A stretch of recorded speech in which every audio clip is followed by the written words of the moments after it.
The sun dipped slowly behind the hills of Hisarlik, painting the sky in hues of lavender and gold.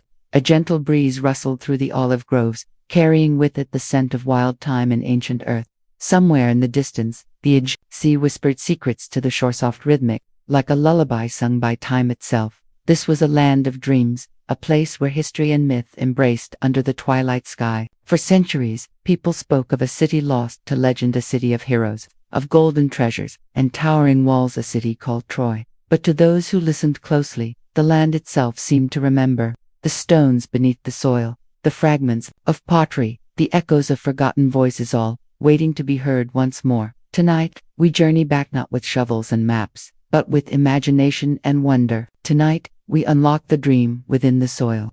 Heinrich Schliemann was a man who believed in fairy tales.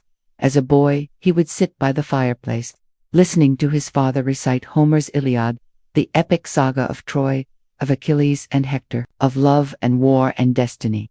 To others, it was just a story. But to Heinrich, it was a memory. He grew older, traveled the world, became a merchant, learned languages, but never forgot the dream. He taught himself ancient Greek just to read Homer in its original rhythm. He walked through markets in Istanbul, talked to shepherds in Anatolia, and studied old maps under candlelight. That many called him mad. Troy is just a myth, they said. But Heinrich smiled.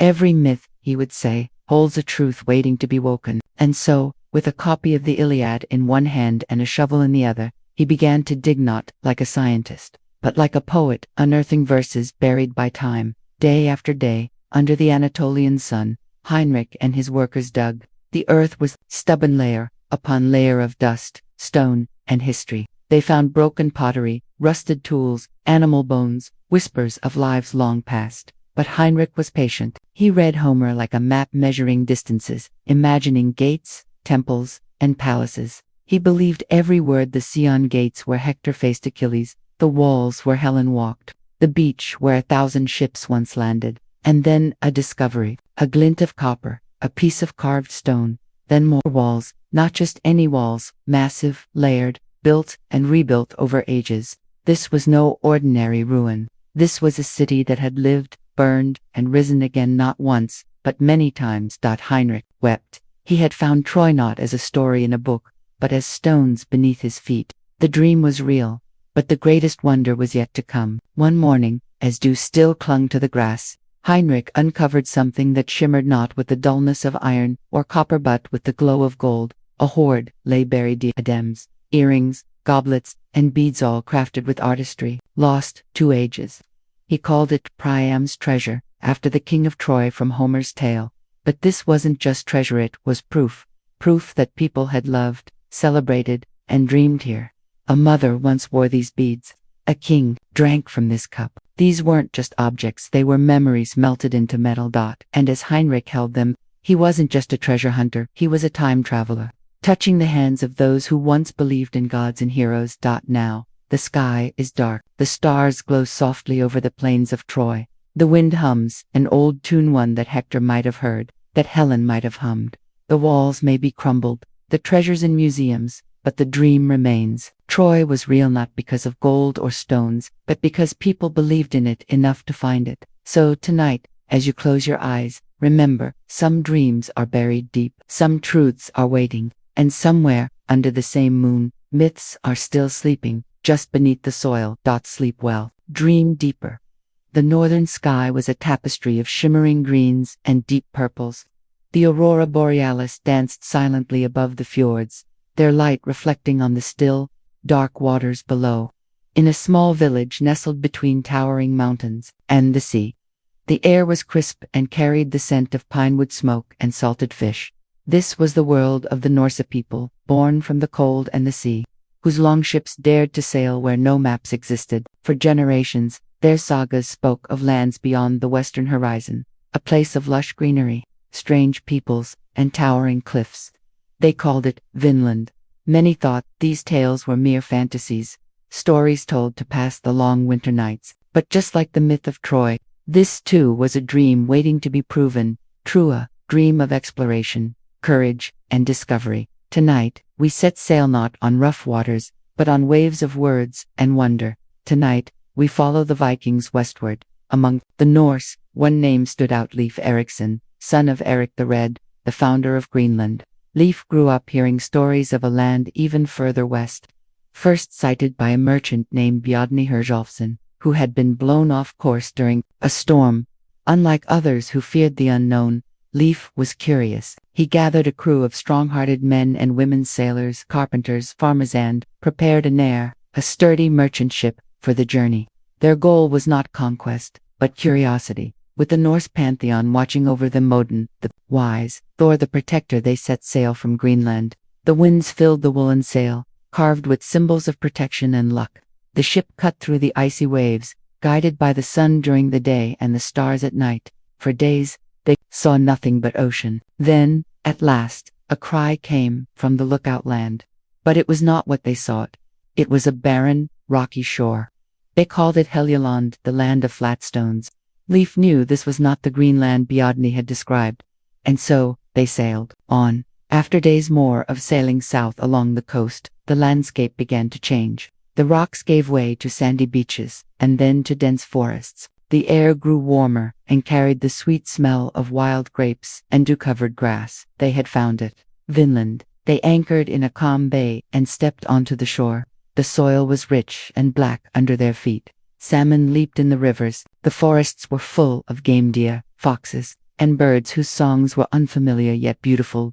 Leif and his crew built simple sod houses. Buduran spent the winter there. They explored the coastline, collected timber, a precious resource in treeless Greenland, and even fermented grapes to make wine. But they were not alone. One morning, a Krumbuffer spotted figures watching them from the edge of the forest. They were slender, dark-haired people dressed in animal skins, the Skrylings, as the Norse called them. At first, there was caution, then curiosity. They traded Norse milk and red cloth for animal pelts and crafted tools. It was a moment of two worlds, meeting not in war, but in wonder. Winter in Vinland was milder than any they had known in Greenland or Iceland. Yet, the Norse knew they could not stay forever. Conflicts with the Skrylings arose, and the distance from home was too great. When spring arrived, Leif decided to return to Greenland. They loaded the ship with timber, grapes, and stories more valuable than any treasure. Back home, Leif became known as Leif the Lucky. His brother Thorvald later attempted to establish a settlement in Vinland, but the Norse presence there was brief. Over time, the memory of Vinland faded into legenda story, too distant to be true. For centuries, Vinland remained a myth until 1960, when Norwegian explorer Helge Ingstad and his wife, archaeologist Anne Stein Ingstad, arrived in Newfoundland, Canada. They had studied the sagas, mapped the routes, and listened to local fishermen's tales of old stone cellars in Lonsel Meadows. And there, under layers of grass and thyme, they found the remains of Norse buildings, a forge, a carpentry workshop, hearths, and artifacts like a bronze cloak pin and a stone lamp. Carbon dating confirmed this was an 11th century Norse settlement. Vinland was real. The Vikings had reached North America long before Columbus. Today, the wind still whispers through the grasses of Lonsel Meadows. The northern lights still glow above, just as they did when Leif Erikson navigated by their light. The Vikings' journey reminds us that curiosity is the compass that leads to truth, that some stories, no matter how old, are waiting patiently beneath the earth for us to listen. So tonight, as you drift into sleep, imagine you are on that long ship sailing under starry skies, toward unknown shores, brave and hopeful. Sleep well, little explorer. May your dreams be voyages. Nestled between the misty Carpathian mountains of Romania, lay a small village where stories were as old as the hills. Each evening, the elders would gather the children near the hearth, its fire casting dancing shadows on wooden walls. They spoke of creatures that once ruled the land, winged beasts, with scales like shields, eyes like burning coals, and roars that shook the very mountains. They called them Xmi, or dragons. The children listened, wide-eyed, half in fear and half in wonder. Some claimed these dragons still slept deep beneath the forest, guarding treasures in dark caves. Others said their bones could still be found, turned to stone by time. Little did they know that these tales were not entirely fantasy. Beneath their very feet, under layers of soil and limestone, lay the truth of truths far grander and older than any dragon. Tonight, we journey not into fire, but into stone, not into fear, but into wonder. Tonight, we uncovered the dragon that was never a dragon. Many years later, in the same Transylvanian region, a farmer named Ion was plowing his field when his blade struck something hard. Assuming it was a rock, he dug round it only to find not a rock, but something smooth, curved, and enormous. It looked like a giant rib cage. Word spread quickly. The village priest declared it the remains of a dragon defeated by St. George. A traveling merchant offered to buy it, calling it a miracle. But a young schoolteacher named Maria, who had read books about natural history in Cluj, suspected something else. She wrote a letter to Professor Stefan Popescu at the University of Bucharest, enclosing a small sketch of the bones. Intrigued, the professor traveled to the village. With careful hands and soft brushes, he and his team excavated not just a few bones, but an entire skeleton, long neck, powerful limbs, a tail that seemed to go on forever. It was unlike any animal they had ever seen. The villagers whispered, "It's the dragon." But the professor smiled gently. "No," he said. "It is something even more magical." What Ion the farmer had found was not a dragon, but Balor Bondoc, a unique dinosaur that roamed Romania during the late Cretaceous period some 70 million years ago. Unlike the dragons of legend, this creature had no wings and breathed no fire. It was a predator, stout and strong, with 2 sharp claws on each foot, a feathered hunter that stalked ancient forests and riverbeds. But how did dinosaur bones become dragon bones in the minds of people? In the Middle Ages, when farmers or miners stumbled upon large, unfamiliar fossil skulls with sharp teeth, massive vertebrae, clawed limbs, they had no concept of deep time or extinct species. The only point of reference they had was the dragon, a creature already embedded in myth, religion, and folklore. Churches sometimes displayed these dragon bones as proof of saints' miracles. Kings collected them as symbols of power. Alchemists ground them into powders, believing they held magical properties. But in truth, these bones were memories, ancient, silent, and majestic, waiting for science to give them back their true name. The real turning point came in the 19th century with the birth of paleontology. Scientists like Richard Owen and Mary Anning began to classify these fossils not as monsters, but as animal species that lived long before humans. In Germany, the proto skulls with their sharp beaks and frills were likely the inspiration for the griffin of myth. In China, the long-necked Mamenchisaurus bones were displayed in apothecary shops as dragon bones for centuries. And in Romania, the Balor and other dwarf dinosaurs, unique because they evolved on an island, helped explain why European folklore is so rich in tales of smaller but fierce dragons. It wasn't that people were wrong, they were interpreting the world with the tools they had: story, faith, and wonder. Today, if you walk through the halls of the University of Bucharest, you can see the bones of Balor Bonda crowd, silent and real, and if you listen closely, you can almost hear the echo of 2 stories, one of science, one of myth, merging into one truth, that the human desire to explain the world is itself a kind of magic. So tonight, as you lie in bed, remember, the earth beneath you is a book. Its pages are written in stone. Its stories are waiting. You need not fear the dragon, for the dragon was never a monster, only a memory, a dream of the earth itself. Sleep now, and may your dreams be filled with gentle giants and starlit skies. There is a story that the sea has been trying to tell for thousands of years, a story of a magnificent island kingdom, blessed by the gods, rich in wisdom and beauty, a place called Atlantis. It was said to lie beyond the Pillars of Hercules, what we now call the Strait of Gibraltar, land of concentric rings of water and earth, with palaces of silver and gold, and gardens that bloomed all year long. Its people were inventors, philosophers, and sailors who explored oceans unknown to the ancient world. But in a single day and night, the story goes, the sea grew angry. Earthquakes shattered the land, fires rained from the sky, and great waves swallowed the island whole. Atlantis vanished, leaving only whispers behind. For centuries, explorers, poets, and dreamers have searched for this lost kingdom. Some thought it was pure fantasy. But what if the myth of Atlantis was not entirely a myth? What if the sea was hiding a truth more wonderful than fiction? Tonight, we set sail on quiet waters, guided by the moon, to listen to what the depths have to say. The only written account of Atlantis comes from the ancient Greek philosopher Plato, who lived nearly 2,400 years ago. In his dialogues Timaeus and Critias, he tells the story not as a myth, but as a history told to his ancestor Solon by Egyptian priests in the city of Sais. According to Plato, Atlantis was a naval power that lay in front of the Pillars of Hercules and attempted to invade Athens around 9,000 years before his time, but the Athenians resisted bravely, and soon after, Atlantis sank into the ocean in a single day and night of misfortune. Was Plato recording a real event? Or was Atlantis merely an allegory, a tale meant to teach about the dangers of pride, corruption, and the wrath of the gods? Most scholars believe Atlantis was a literary device Plato used to illustrate his ideas about ideal societies and their downfall, but the description was so vivid, so detailed, that it ignited the imagination of generations to come. And sometimes, imagination leads to discovery. In the late 19th and early 20th centuries, archaeologists began uncovering evidence of a magnificent ancient civilization on the island of Crete and nearby Santorini, then called Thera. This was the Minoan civilization named after the legendary king Minos. The Minoans were advanced, peaceful, and artistic. They built vast palaces with running water, colorful frescoes, and intricate labyrinths.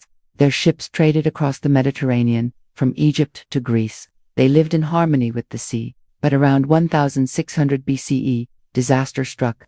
The volcano on Thera erupted, one of the largest volcanic events in human history. Earthquakes toppled palaces, tsunamis, some waves reaching over 100 feet high, crashed into the northern coasts of Crete.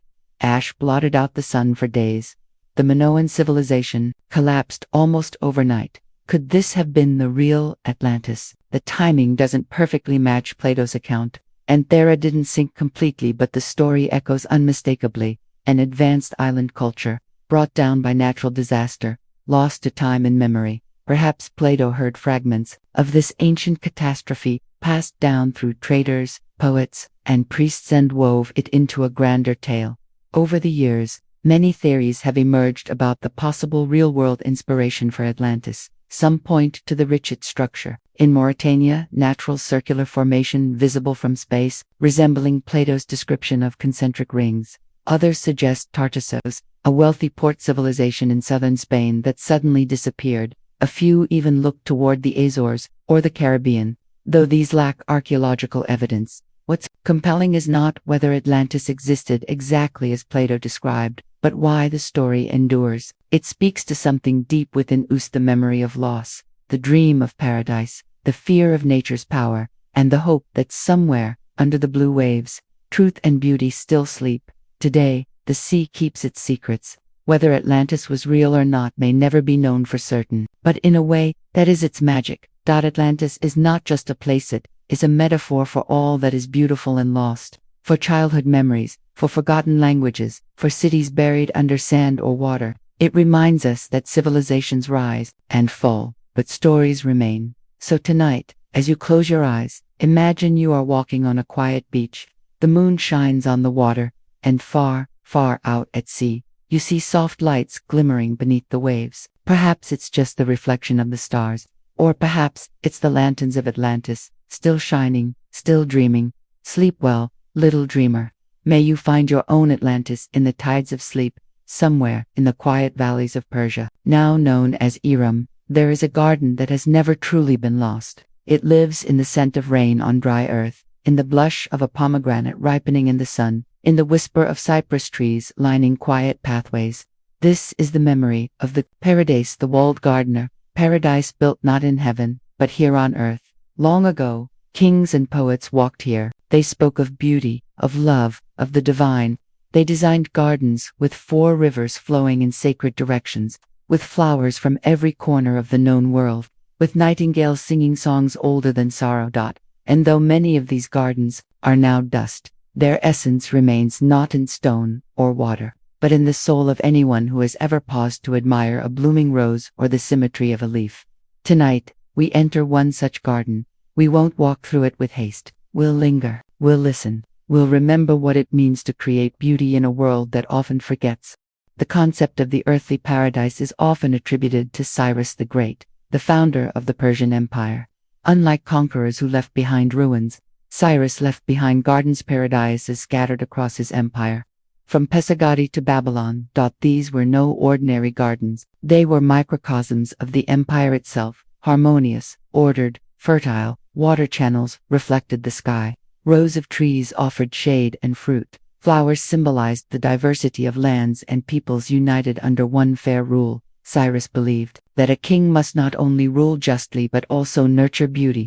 His gardens were open to Allah, radical idea, in an age of walled palaces and private pleasures. Here, the general and the farmer could walk the same path, smell the same jasmine, hear the same fountain. It was said that when Cyrus walked in his garden, he did not wear his crown. He didn't need to. The garden itself was his glory. Every flower in the Persian garden held meaning.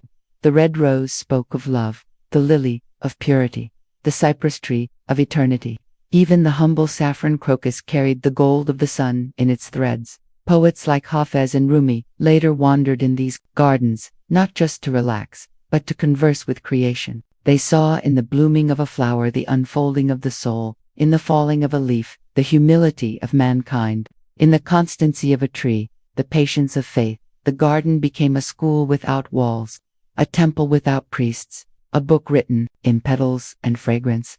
And this language of flowers traveled along the Silk Road, into the gardens of Mughal India, the courtyards of Al-Andalus, the monasteries of medieval Europe. Today, when you see a tulip, a flower first cultivated in Persia, or a rose trellis in an English cottage garden, you are seeing the echo of an ancient idea that beauty is a universal tongue.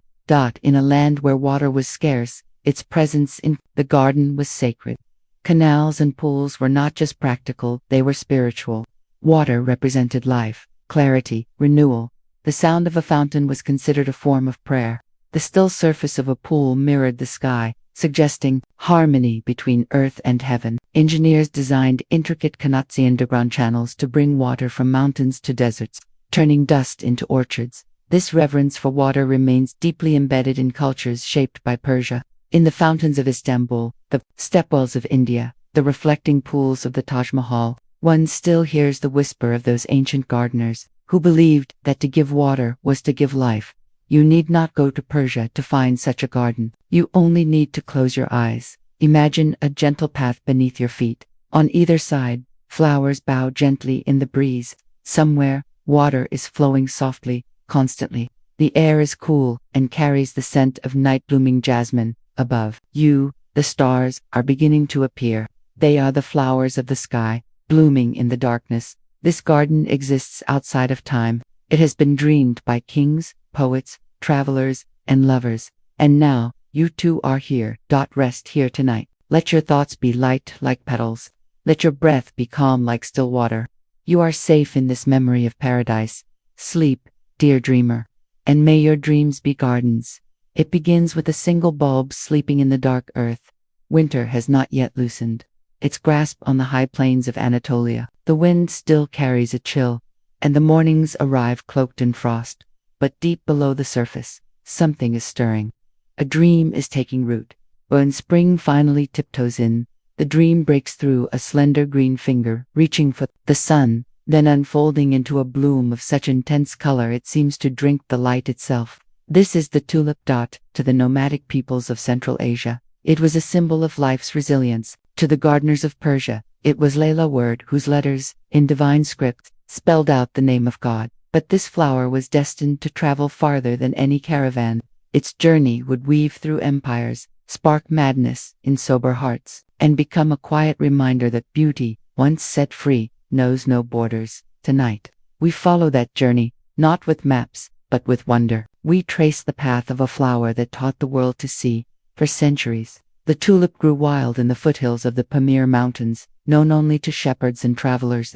It was the Turks of the Ottoman Empire who first welcomed it into the cultivated world. In the gardens of Topkapi Palace in Istanbul, the tulip became royalty. Sultan Suleiman the Magnificent adored these flowers. He commissioned ceramic tiles painted with tulips that still glow today in the dim light of mosques. His poets compared their elegant shape to the curve of a lover's neck, their vivid color to the blush of a shy bride. The tulip even gave its name to an era Lali Devri, the tulip, a time of art, peace, and cultural flowering in the early 18th century.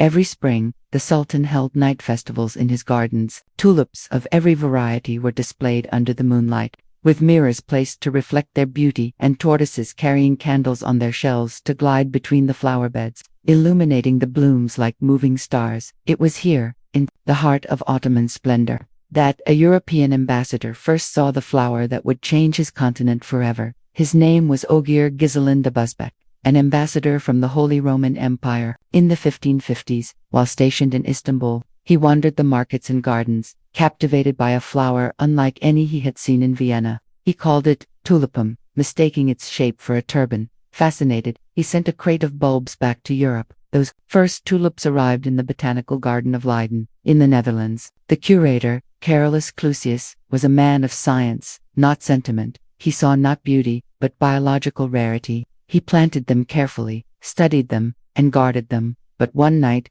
thieves broke into his garden. They stole what they thought were treasures. Those strange bulbs from the East End sold them in nearby towns. No one could have predicted what happened next. In the 1630s, the Netherlands was wealthy, optimistic, and hungry for new wonders. The tulip, exotic, elegant, and capable of producing stunning broken patterns due to a virus, became the ultimate status symbol. A single bulb of the rare Semper Augustus tulip could sell for more than a grand house on the Amsterdam canals. People traded land, livestock, and life savings for a piece of paper promising a bulb that hadn't even bloomed yet. Taverns became trading floors. Painters depicted tulips like jewels.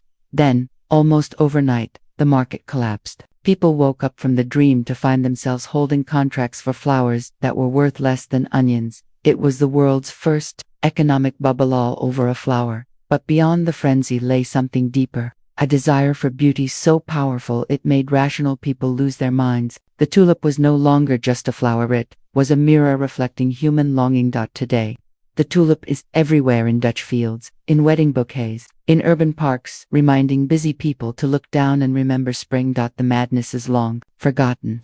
What remains is the beauty. Every tulip that blooms is a quiet heir to that great journey from the mountain valleys of Asia, through the palace gardens of Istanbul, across the seas to Europe, and now into the whole world. It asks for nothing. It simply gives color, shape, hope, asking only for a little earth and light. And now, as night deepens, imagine a field of tulips under the moonlight. Their colors are softened, their heads slightly bowed, as if in gentle sleep. Each one holds a story of deserts crossed, of empires admired, of hearts enchanted. You too can hold that story. Close your eyes and see them. Red tulips like embers, purple like twilight, white like captured moons. There is no need to possess them. Simply know that they are there, quiet, constant, blooming season after season, in a promise that outlives greed and time. Rest now, dear listener. Let your thoughts be light as petals. May you dream in tulips. Sleep gently. In a small courtyard in ancient China, under a sky the color of pale jade, a man named Kisai Lun stirred a vat of mulberry bark, hemp rags, and water. It was the year 105 CE, and he was unaware that he was about to give the world a new memory, a surface that could hold dreams. This mixture, pressed and dried, became paper.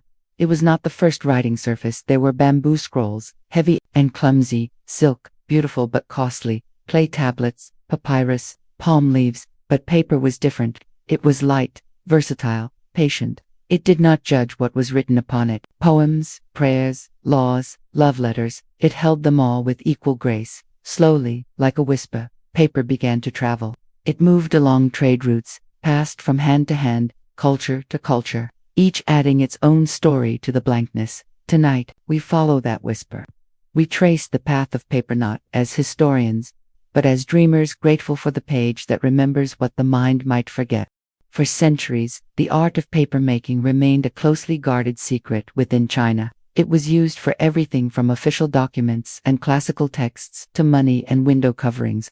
Paper was so common, yet so precious. It carried the words of emperors and the drawings of children. During the Tang dynasty, paper truly flourished. It was folded into lanterns, printed with Buddhist sutras, painted with landscapes that seemed to breathe. It was in this era that a Korean monk, Donsho, traveled to China and learned the secret. He brought it back to Korea, and from there, it drifted like a leaf on water to Japan. The Japanese embraced paper not just as a medium, but as an art washi, handcrafted from the fibers of the gampi tree, strong yet soft, enduring yet gentle. It was used in sliding doors, umbrellas, and famously in origami, where a single sheet could become a crane, a flower, a heart. Lessons of patience and transformation folded into shape. Still, the West knew nothing of paper. It would take conflict to carry the secret further. In 751 CE, at the Battle of Talas, Arab forces clashed with the Tang army. Among the prisoners captured were Chinese papermakers. The Abbasid Caliphate, rather than punishing them, offered them workshops. Soon, paper mills emerged in Samarkand, Baghdad, and Damascus. The Arabs improved the process using linen and flax, creating stronger, more durable sheets. In Baghdad's House of Wisdom, scholars filled pages with translations of Greek philosophy, Indian mathematics, and Persian poetry. Paper became the vessel for the golden age of Islam. It traveled further to Morocco, then across the Strait of Gibraltar into Al-Andalus Muslim Spain. There, in the city of Zativa, the first paper mill in Europe was established. The Christian world watched, curious. For a long time, paper was viewed with suspicion in Europe. It was not parchment. It was not holy, but it was affordable. And ideas, once set free, are hard to contain. In the 15th century, everything changed. Johannes Gutenberg invented the movable type printing press. But without paper, his invention would have remained limited. Paper allowed books to be made cheaply and in large numbers. Knowledge was no longer chained to monastery libraries or royal courts. It could travel into the hands of merchants, farmers, women, dreamers. The Renaissance, the Reformation, the scientific revolution, all were fueled by paper. Yet through it all, paper remained humble. It did not boast. It simply served Galileo's stars, Shakespeare's sonnets, Newton's laws, and a child's first drawn sun. Today, in the digital age, some say paper is obsolete, but is it? There is still something sacred in the turn of a page, the smell of an old book, the feel of a handwritten letter. Paper remembers touch. It holds time down now. As you prepare to sleep, think of all the pages that have ever been in libraries, folded in drawers, floating down rivers as paper boats carrying wishes. Each one began as a tree, was transformed by human hands, and went on to carry voices across centuries. You, too, are part of this story. Every list you've written, every note you've passed, every book you've held, you have touched a legacy that began in a small courtyard in China 2,000 years ago. So tonight, let your thoughts drift like loose pages. There is no need to hold them too tightly. Paper remembers, so you can forget. Paper holds stories, so you can rest. Close your eyes. Imagine a blank page, gentle and white like moonlight. It is waiting for your dreams. Sleep, dear dreamer. May your mind be as light as a page turning in a soft wind. There is a moment between night and day that belongs to neither, a breath of silence when the world is still asleep. Yet the light has already begun to whisper. This is the hour of the weaver. In a small village nestled among the hills of Anatolia, an old woman sits by her loom.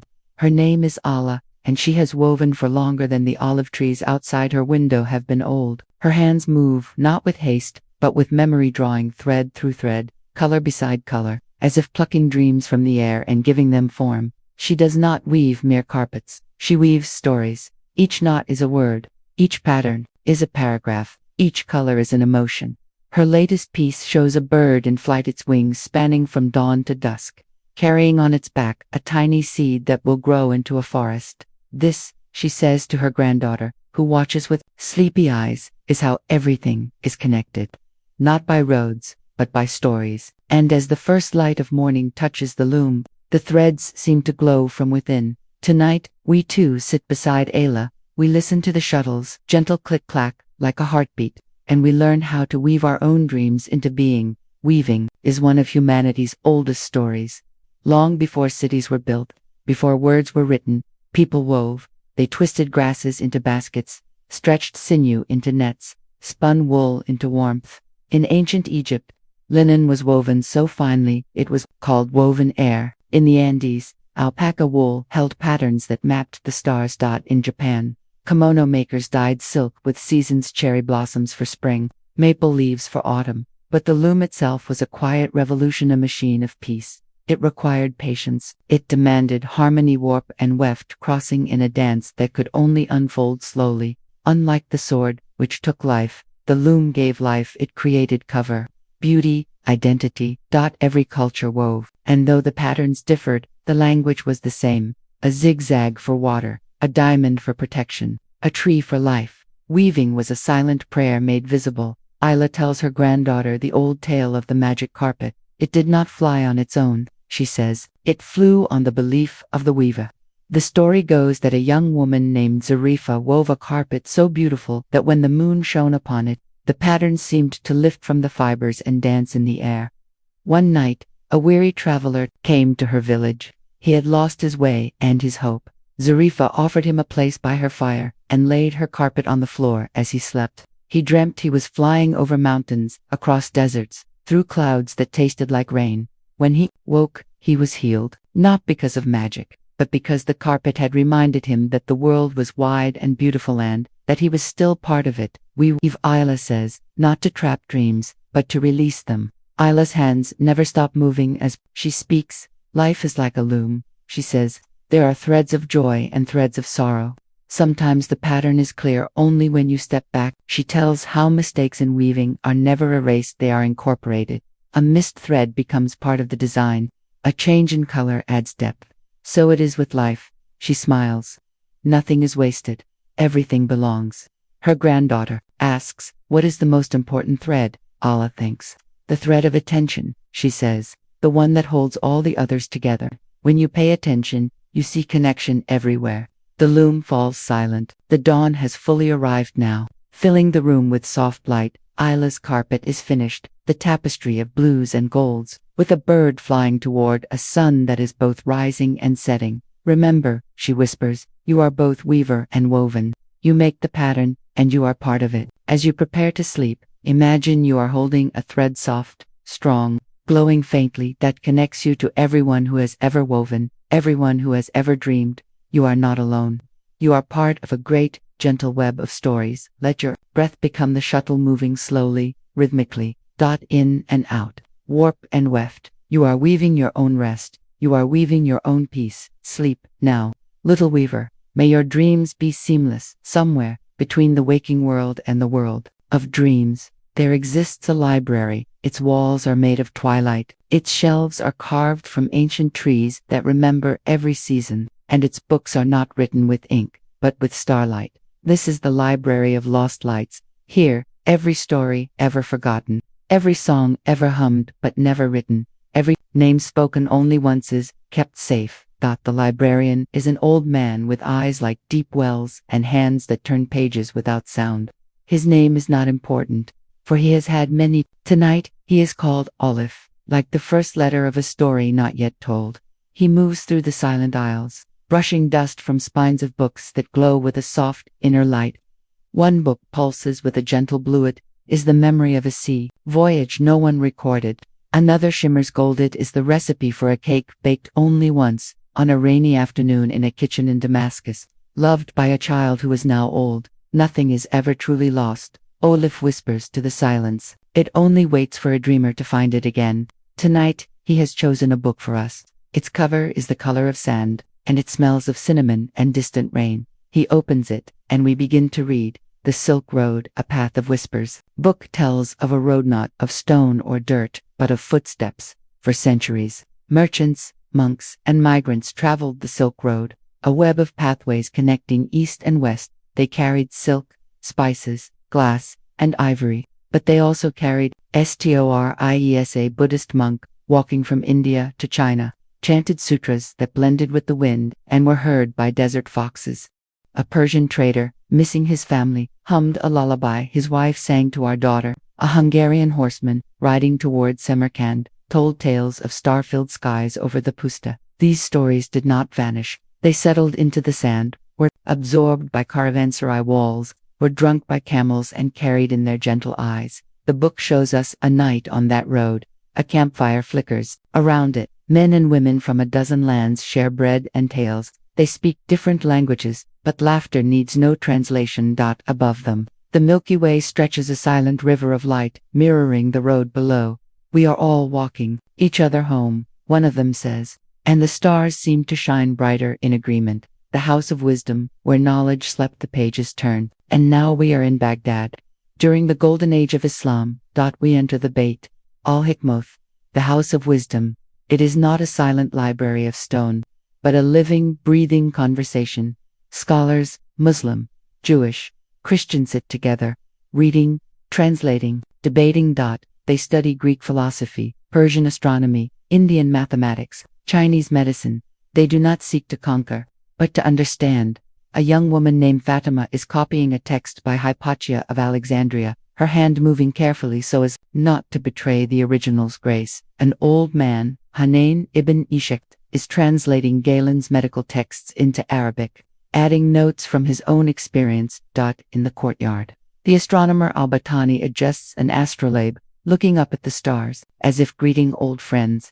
This was a time when knowledge was not owned, but shared, when science was a form of worship, when curiosity was a prayer. But the book also shows us the libraries end the Mongol siege of Baghdad in 1258. It is said that the Tigris River ran black with ink from the books thrown into its waters, yet the book in Olive's hands glows softly. Not everything was lost, he murmurs. Some books were carried away in the hearts of those who fled. Some ideas were too light to drown. The escape of ideas, a quiet exodus. The story continues. We see scholars leaving Baghdad, taking scrolls and memories with them. They travel to Damascus, to Cairo, to Cordoba. They teach, they write, they remember. A line of thought that began in Athens, passed through Baghdad, and now sparks anew in a medical school in Salerno. A mathematical concept, born in India, refined in Persia, now written on a slate in Oxford. A story told by a grandmother in Guangzhou is whispered by a mother in Venice to her child at bedtime. Ideas do not die. They migrate. They adapt. They sleep in one land and wake in another, often more beautiful than before. The Library of Lost Lights holds them all not as dead words, but as sleeping seeds, waiting for the right dreamer to water them with attention. The next page. Olive closes the book. The light fades, but the warmth remains. You see, he says, you are part of this story. Every time you learn something new, every time you share a kind word, every time you remember you are adding a page to this library. He looks toward the window where the moon is rising. It is time for you to sleep now. But remember, carry within you stories older than you know, dreams that began in deserts, prayers uttered in ancient tongues, loves that never ended. As you close your eyes, imagine your mind is a library, and in it, every book is a friend, every story is a lullaby. Sleep, little dreamer. And may you find yourself in the stories you dream tonight, opening the first stargazers long before cities lit up the earth. The sky was a deep, endless ocean of stars. There were no maps to guide through that darkness, only wonder. And so, the first astronomers were not scientists with telescopes, but dreamers with naked eyes and humble hearts. They were shepherds in Mesopotamia who noticed patterns in the stars and named them after their gods and animals. They were priests in Egypt who aligned their temples with the rising of Sirius, predicting the flooding of the Nile. They were storytellers among the Aboriginal peoples of Australia who saw not constellations, but whole stories. A emu in the dark patches of the Milky Way, a hero chasing a kangaroo across the sky. They all shared one thing, a gentle, patient gaze upward, a belief that the sky was not empty, but full of meaning. And, in that silence, under that infinite sky, they found a connection between heaven and earth. Tonight, we joined those first stars. We lie back on the cool grass, look up, and remember how to listen to the stars. The Silk Road of the sky. Just as goods and stories moved along the Silk Road, so too did knowledge of the stars. Astronomers in Babylon recorded the movements of planets on clay tablets. Their wisdom traveled to Greece, where Ptolemy mapped the cosmos, to India, where Aryabhata calculated the Earth's rotation, to the Islamic world, where Al-Biruni discussed the possibility of other worlds like ours, in the Moraga Observatory. In Persia, a scientist named Nasir al-Din al-Tusi spent nights under the open dome, refining models of planetary motion. He knew the stars did not rush. They moved with slow, graceful certainty. His calculations would later inspire Copernicus. But astronomy was not just about math. It was about meaning. In China, court astronomers studied the heavens for signs of harmony on Earth. A comet might be an omen, an eclipse, a warning. Yet, they also kept meticulous records of supernovas, meteor showers creating the longest continuous astronomical history in the world. All these stargazers, though separated by deserts and seas, were looking at the same sky. They did not know each other's names, but they knew the same stars, the stars that guided sailors as the world expanded. So did the need to navigate it not with roads, but with oceans. And so, the stars became guides. Polynesian voyagers, the greatest navigators in history, sailed thousands of miles across the open Pacific in double-hull canoes. They had no compasses, no maps. Instead, they used the stars, the star path of the Milky Way, the rise and set of specific stars, the swell of the waves, the flight of birds, even the smell of the wind. They carried their knowledge, not in books, but in chant songs that named hundreds of stars and their relationships to each other. To steer by the stars was to steer by memory, by story, by trust. Meanwhile, in the Atlantic, Arab and European sailors used the pole star to find their way north. They called it the never-moving star, a faithful point in a turning sky. This was a time when humanity looked up not in fear, but in friendship with the cosmos. The sky was a companion, a guide, a keeper of secrets. The telescope, a new kind of eye. Then, in 1608, a new invention arrived, the telescope. Galilei turned it toward the sky and saw wonders no one had imagined: mountains on the moon, moons around Jupiter, millions of new stars, invisible to the eye. Some feared this new vision would make the sky feel smaller, less magical, but the opposite happened. The more we saw, the more we wondered. The telescope did not shrink the universe, it expanded our awe. Yet, throughout this journey, the essence of astronomy never changed. It was still about looking up slowly, patiently, gratefully. It was still about connection. Your place in the cosmos now, as you prepare to sleep. Remember, you are part of this cosmic story. The atoms in your body were forged in stars. The rhythm of your breath mirrors the rhythm of the tides, pulled by the moon. You do not need a telescope to know the sky. You only need to look up with wonder, not worry, with patience, not purpose. Tonight, imagine the sky is a gentle blanket covering the earth. Each star is a stitch in that blanket, a light from long ago, still reaching us, still reminding us that we are not alone. So close your eyes, feel the vastness above you, not as emptiness, but as presence. The same stars that guided shepherds and sailors are guiding you now to dreams, into peace. Sleep under their light. Dear dreamer, you are home, the first breath of Karen, the beginning. There was no doctor, no hospital, no medicinally, a mother's hand on a fevered brow. Healing is humanity's oldest art. It began not in a laboratory, but around a fire with a soothing touch, a whispered prayer. A herb picked from the earth and brewed into tea. Every culture, in every time, has had its healers. They were shamans in Siberia who drummed under the northern lights, calling back wandering spirits. They were wise women in Celtic villages who knew which moss could ease a burn. They were monks in ancient India who mapped the body's energy with mindful breath. They shared one belief, that to heal was to restore balance, not just of the body, but of the soul and the world. Healing was not a battle against illness, but a return to harmony. Tonight, we walk softly through the history of healing. We listen to the stories of those who tended the sick, comforted the pained, and passed their knowledge down like a precious, quiet secret. The gardens of medicine long before pharmacies, there were gardens. In Persia, physicians like Avicenna grew gardens filled with lavender, rose, saffron, and mint. They believed every plant had a spirit, a purpose, a lesson in healing. The earth offers its gifts freely, Avicenna wrote. We need only to learn its language. In China, Shenong the divine farmer was said to have tasted hundreds of herbs to understand their properties. Some made him sleepy. Some made him vibrant. Some were poisonous, but in small doses, could cure.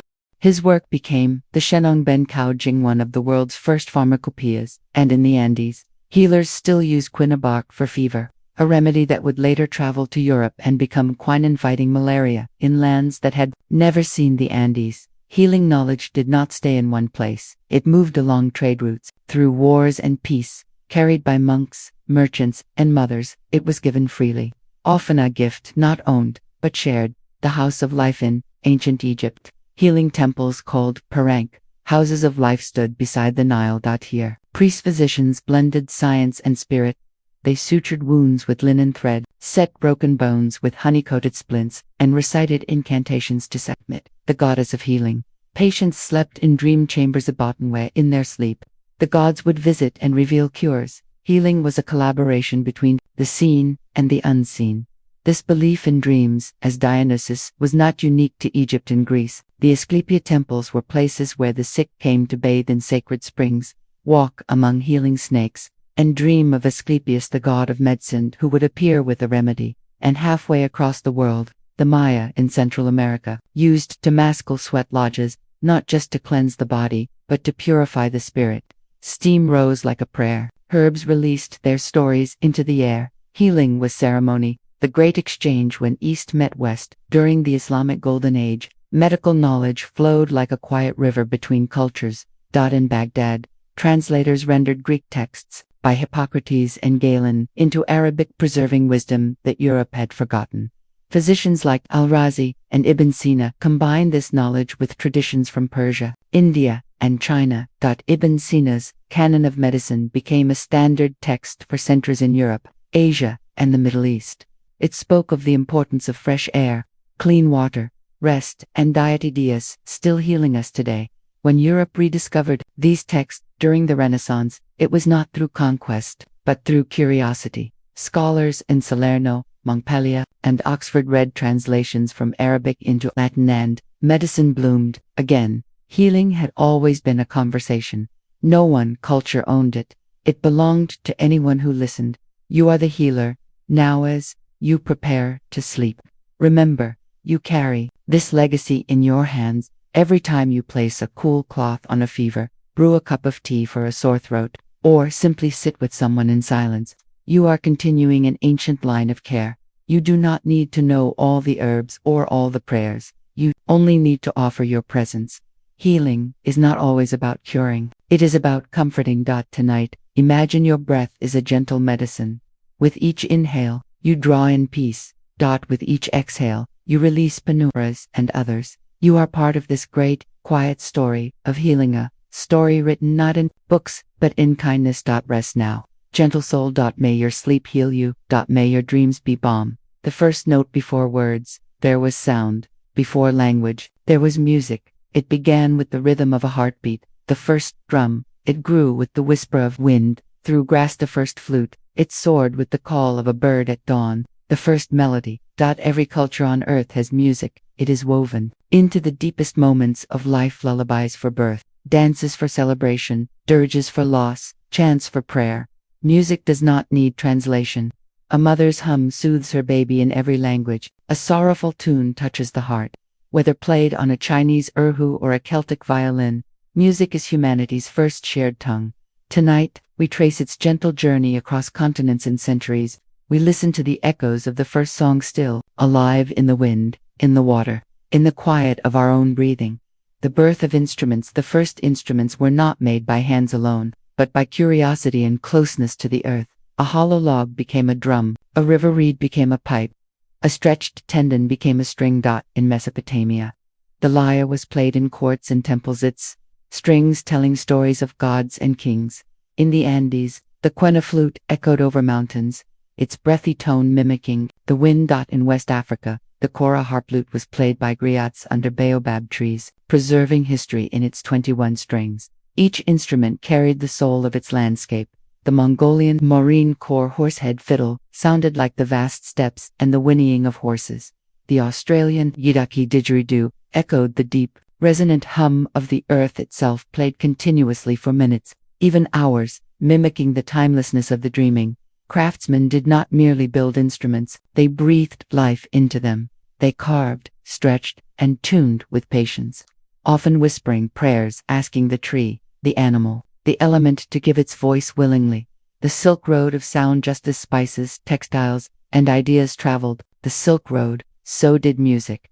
Melodies were more portable than goods. They could be carried in the mind, hummed by travelers around campfires, and passed from one culture to another like a precious secret. In the courts of Tang Dynasty China, musicians played pipa lutes under paper lanterns. Some of these tunes had come from Persia, played on the oud, which would later become the European lute. Buddhist monks carried chanting from India to Tibet to Japan. Their deep, resonant tones meant not to entertain, but to elevate the spirit. The same note, sung in different lands, still sought the same peace. In medieval Spain, In Al-Andalus, Muslim, Jewish, and Christian musicians played together. The oud, the ney flute, and the violin created a blend so beautiful it brought tears to listeners' eyes. This was Andalusian classical musica, harmony of faiths. Music was never owned, it was borrowed, blended, and given back richer.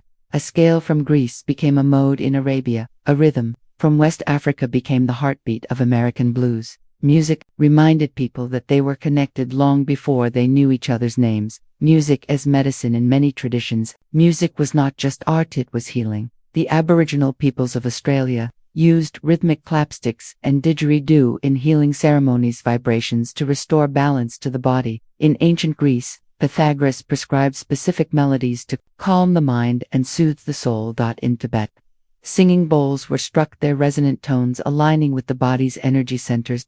In Finland, runo singing, a slow, melancholic chant, was used to ease sorrow and tell old tales. Today, science confirms what healers always knew. Music lowers stress, lifts mood, and even helps memory. But you need no study to feel it.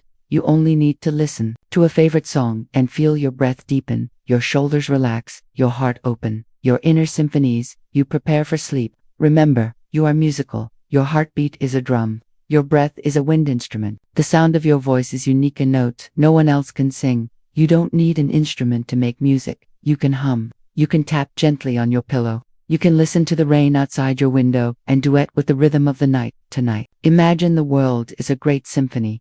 Each person, each creature, each element has a part to play. Together, without even knowing, we create something beautiful, a song that has no beginning and no end. Let that music drift you into sleep. You are not alone. You are part of the song. Rest now. Little note in the great melody. But may your dreams be sweet and sound. The return to stillness after journeying through distant lands and long ago times. We arrive now at a place of quiet. Not a place on any map, but a place within. Here, the air is still. The light is soft. The only sound is the gentle rhythm of your own breath.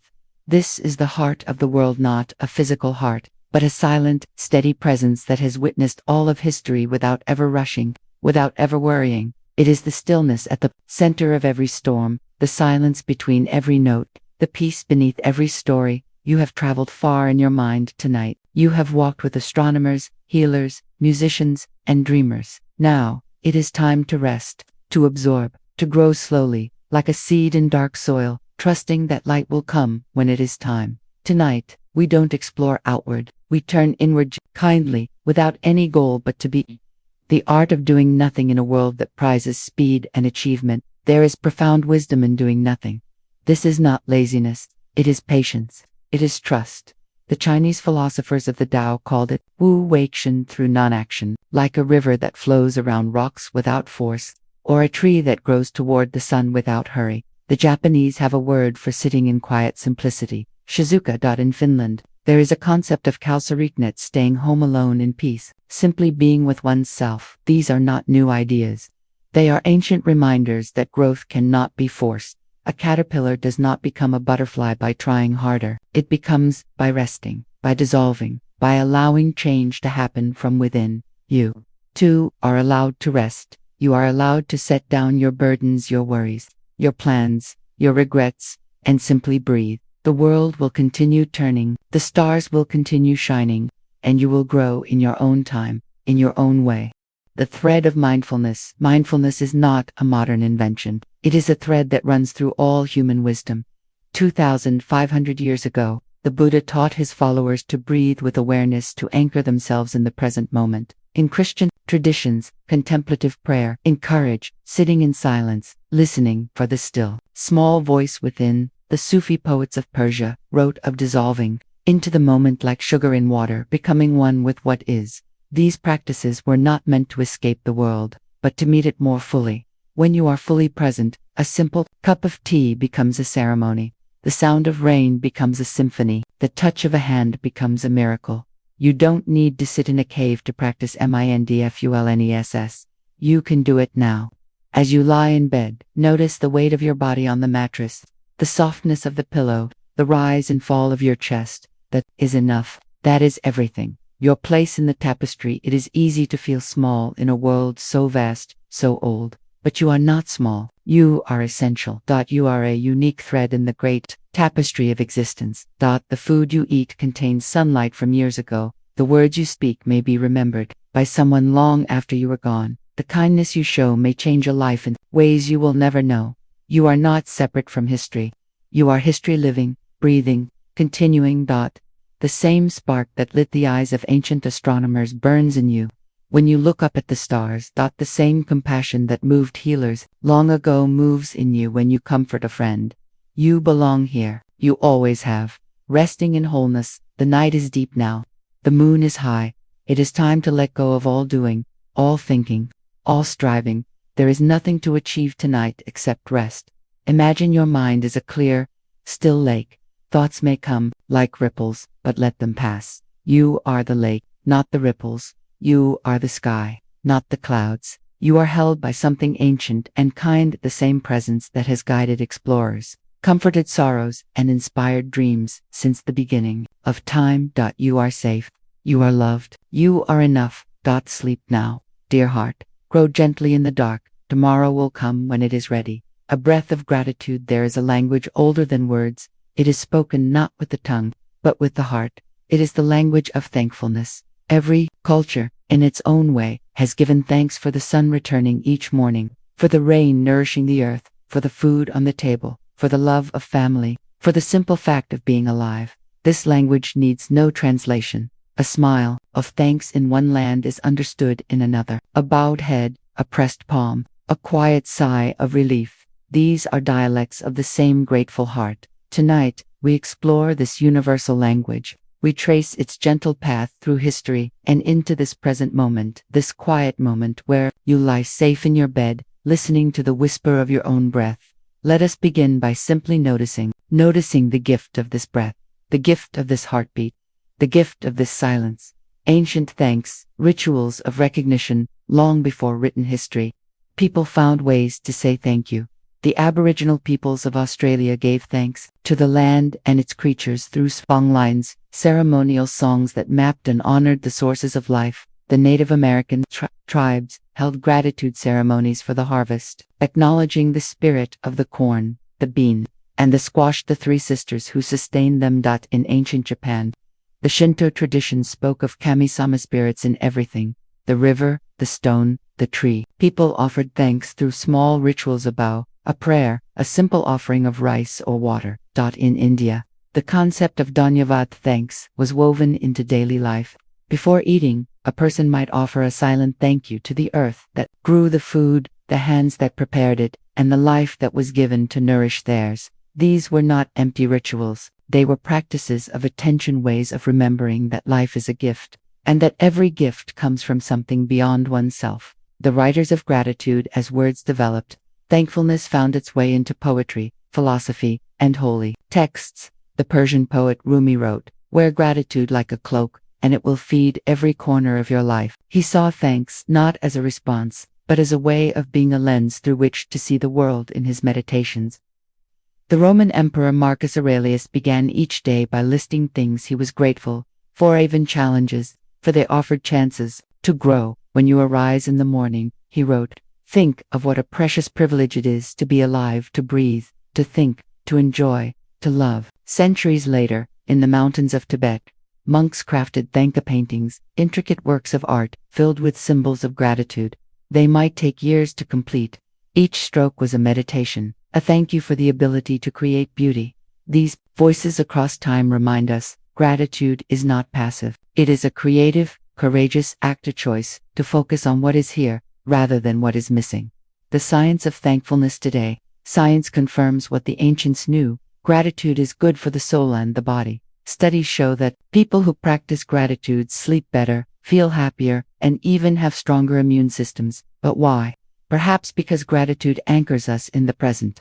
It turns down the volume on worry and regret. It reminds us that even on hard days, there is still something good, a kind word, a warm drink, a bird singing outside the window. You need not wait for big things to be thankful for. You can be grateful for the small, invisible things, the oxygen that trees provide, the water that flows from the tap, the electricity that brings light with a flick of a switch, the countless people You will never meet who grew your food, made your clothes, built your home. We are held by an unseen web of generosity. To be thankful is to see that web panned, to feel your place within it. A thankful heart at rest the night is deep and still. It is time to let thankfulness settle into your bones, not as a thought, but as a feeling. Think of one thing you are grateful for today. It might be something simple, the comfort of your bed, the taste of your last meal, the memory of a smile. Hold it gently in your awareness. Let it be a soft light in your heart. Have traveled far in mind and spirit tonight. You have gathered stories, wisdom, and quiet moments from across time, and now you return to yourself, enriched, expanded, and deeply connected. Wherever you are, whoever you are part of this great, grateful whole. Your life is a gift. Your presence matters. Rest now, wrapped in the gentle cloak of thankfulness. Sleep in peace. And may your dreams be filled with blessings. The autumn of the heart, there is a season within us, all a gentle, inevitable autumn. It is the season of release, just as the tree lets go of its leaves not because it is weak, but because it is wise, so too must we learn to let go. We carry so much, memories that weigh like stones, worries that flutter like trapped birds, regrets that echo in quiet moments. But tonight, we are not here to carry, we are here to release. We are here to learn from the river, how it flows without clinging, how it surrenders to the sea without fear, how it lets each moment pass so the next may come. Take a deep breath, feel the air fill your lungs, and as you exhale, imagine you are releasing something you no longer need. You are safe, you are held, you are free to let go. The art of release across cultures. 1200 words. Letting go is an art humanity has practiced in countless beautiful ways. In Bali, the Melasti ceremony takes place before the new year. People bring offerings to the sea, releasing negativity and purifying the soul as waves gently wash over them. In Japan, the practice of osoji involves a great cleaning at years and not just of homes, but of the heart, making space for new beginnings. In Mexico, a Los Muertos is not a night of fear, but of love and release. Families gather to remember those who have passed, not with grief, but with celebration, releasing their sorrow into music, color, and light. In Tibet, monks create intricate mandalas from colored sand, spending days in focused silence, only to sweep it all away once complete. A lesson in non-attachment, a lesson in impermanence. These traditions remind us, letting go is not loss. It is making room for peace, for joy, for what is yet to come. The wisdom of water. Water has always been a teacher of release. It does not resist. It adapts. It flows around obstacles, wears away stone with gentle persistence, and never tries to hold on to its shape. The Tao Te Ching says, nothing in the world is as soft and yielding as water. Yet for dissolving the hard and inflexible, nothing can surpass it. We can learn from this. Think of a worry, eukarya, fear, and anger, a sadness. Imagine placing it on a leaf and setting it on a slow-moving stream. Watch as the water carries it away without effort, without force. You are not your worry. You are the awareness that observes it passing. You are like the sky, sometimes clouded, but always vast and clear beneath. The clouds come and go. The sky remains. Let your thoughts be like clouds. Let your heart be like the sky. Forgiveness, the ultimate release. One of the heaviest burdens we carry is the weight of unforgiveness toward others and toward ourselves. But forgiveness is not saying that what happened was okay. It is saying that you no longer want to carry the pain. It is a gift you give yourself. Release. In Hawaii, there is a practice called Ho'oponopono, ritual of reconciliation and forgiveness. It involves 4 simple phrases, repeated like a gentle mantra. I'm sorry. Please forgive me. Thank you. I love you. These words are not always spoken to others. Often, they are offered to our own souls. You can try it now. In silence. I'm sorry for the ways I've been hard on myself. Please forgive me. Thank you for all I am and all I try to be. I love you. Feel the softening, the release, the peace, resting in lightness. The night is deep and still. You have traveled far within yourself tonight, through gratitude, through release, through forgiveness. Now, it is time to rest in the lightness you have created. Imagine, your mind is a clear night sky. Your thoughts are distant, gentle, not weighing you down. Your breath is the wind, soft, constant, moving through you without effort. You are not holding on to anything. You are simply being. You have done enough. You have been enough. Now, there is only peace. Now, there is only sleep. Close your eyes. Let go into the arms of the night. You are free. Sleep, dear soul, and may your dreams be light as feathers, carried on a gentle breeze, coming home to yourself after long journeys across seas of thought and seasons of feeling. Every heart seeks a harbor, not a place made of stone or wood, but a feeling, knowing that you are home, that you belong to this moment, to this breath, to this life. You have always belonged, even when you felt lost, even when you wondered if you were enough. You were always a necessary note in the great song of existence. Your presence, your very being is a gift to the world. Tonight, we explore this sense of belonging, not as something to earn or find outside, but as something to remember within, like a tree that does not question its place in the forest, or a star that does not doubt its light. You, too, can rest in the truth that you are exactly where you need to be. Take a gentle breath in, and as you exhale, release any need to be anywhere else, anyone else, anything else in this moment. You are whole.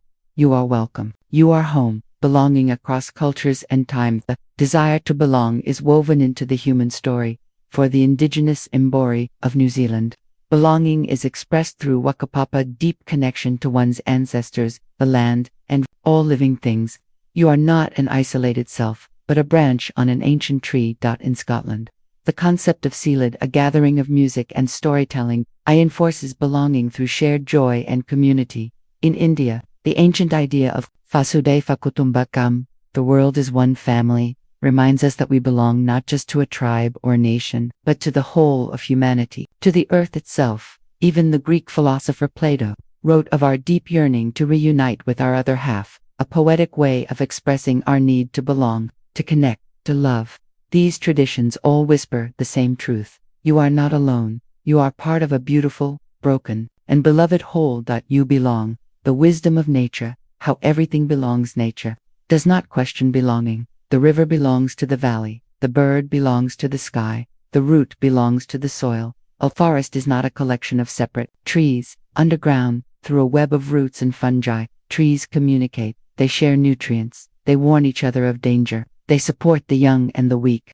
Scientists call this the wood wide web. We call it belonging. You, too, are part of this natural belonging. The air you breathe was once exhaled by ancient forests. The water you drink flowed in rivers, long before humans walked the earth. The carbon in your cells was forged in the heart of a star. You are not on the earth, you are of the earth. You belong to this planet, to its rhythms, its beauty, its life. Self-belonging, the softest place to land, but the deepest belonging begins within. How often have you been kind to a friend yet critical of yourself? How often have you offered forgiveness to others, but withheld it from your own heart? It is time to come home to yourself, to speak to yourself with the tenderness you would offer a child, to acknowledge your struggles without judgment, to celebrate your joys without hesitation. This is not selfish. It is essential. You cannot truly belong anywhere else until you belong to yourself. Try placing a hand gently over your heart. Feel the warmth, the beat, the life. Whisper softly, I am here. I am with you. You belong to me, and I to you. We are home. This is the foundation of all peace, the softest place to land. Resting in wholeness, the night has deepened around you. The world is quiet. You have journeyed through memory, through release, through gratitude, and now into belonging. There is nothing left to do, nowhere else to go, no one else to be. You are held by the earth, by the sky, by the silent love that woven through all things. You are part of something vast and beautiful, and you are enough exactly as you are. Let your breath slow, let your body soften, let your mind settle. Like still water, you are safe, you are loved, you belong. Now, sleep deeply, peacefully, knowing you are home. The inner universe, every person is a universe. Within you lie galaxies of thought, constellations of memory, oceans of emotion. You are vast, you are deep, you are unknowable even to yourself, and that is your beauty. For thousands of years, humans have turned their gaze not only outward to the stars, but inward to the soul. They have asked the oldest questions. Who am I? Why am I here? What does it mean to live a good life? These are not questions with simple answers. They are gardens to wander, lush, mysterious, and ever-growing. Tonight, we enter that garden. We walk its paths slowly, without hurry. We listen to the wisdom of philosophers, poets, and seekers who have tended these soils before us. We do not seek to conquer or conclude. We seek only to understand gently, deeply, and with an open heart. Take a breath, feel the air, fill your lungs, the same air that filled the lungs of Buddha, Rumi, Shakespeare, and so many other explorers of the inner world. You are not alone in your wondering. You are part of a great, silent conversation that has been unfolding for centuries. Let us begin. The first philosophers, East and West in ancient Greece, under the Mediterranean sun, a man named Socrates walked the streets of Athens. He asked questions not to prove he was smart, but to uncover truth. The unexamined life is not worth living, he said. He believed that wisdom began with admitting how little we know. Around the same time, far away in the forests of India, another seeker sat beneath the Bodhi tree. His name was Siddhartha Gautama the Buddha. He too asked questions not about gods or politics, but about suffering. How does it begin? How can it end? He discovered that peace comes not from avoiding pain, but from understanding it, from seeing clearly, without illusion. These two men never met. They lived in different worlds, spoke different languages, but both were gardeners of the mind. Both believed that truth could be found through quiet attention to our thoughts, our actions, our breath. Both taught that the good life is not about having more, but about being more present, compassionate, awake. The Silk Road of ideas, wisdom, like spices in silk, traveled. The ideas of Greek philosophers made their way to the Islamic world, where scholars in Baghdad and Damascus translated Plato and Aristotle into Arabic. They did not simply copy these words, they added to them, blended them with insights from Persia, India, and beyond. The Persian philosopher Avicenna wrote about the mind-body connection, how our thoughts affect our health long before modern medicine. The Andalusian thinker Ibn Arabi wrote beautifully about the unity of being, how everything is connected in one divine reality. Meanwhile, in China, Confucius spoke of ethics through relationships, how we should treat our parents, our rulers, our friends, and Lao Tzu, the ancient master of Taoism, encouraged flowing with the natural order of things, like water finding its way around rocks. These ideas were not locked in separate rooms. They met in trade routes, in universities, in the minds of curious people. A monk in a Tibetan monastery might meditate on concepts from India, China, and Greece, all woven into one peaceful, understanding. This was the true Silk Road, not of goods, but of wisdom. The inner landscape today. You might wonder what these ancient ideas have to do with your life today. Everything. When you pause before reacting in anger. That is Socrates' examined life. When you accept a difficult emotion without judgment, that is the Buddha's mindfulness. When you choose kindness over being right, that is Confucius' ethics. When you trust that things will unfold in their own time, that is Lao Tzu's wisdom. You already carry this wisdom within you. You don't need to be a scholar or a sage. You need only to listen to your own heart, your own breath, your own quiet knowing. The garden of the mind is not a place for experts. It is a place for anyone willing to wander, to wonder, to grow. Resting in understanding. The night is deep now. The stars are bright. Reminders that countless others have looked up and wondered. Just like you. You have wandered through the garden of minds tonight. You have met thinkers from across time and space. And you have seen that the deepest questions are not meant to be answered quickly. They are meant to be lived. There is no need to find all the answers tonight. There is only need to rest, to trust that understanding grows in silence, in dreams, in time. So let your mind be soft, let your heart be open. You are exactly where you need to be. Sleep now, dear thinker. May your dreams be deep and your rest be wise. The whisper of moments, time does not pass, it unfolds. It is not a line to be rushed along, but a landscape to be wandered. Each moment is a room. Each memory is a window.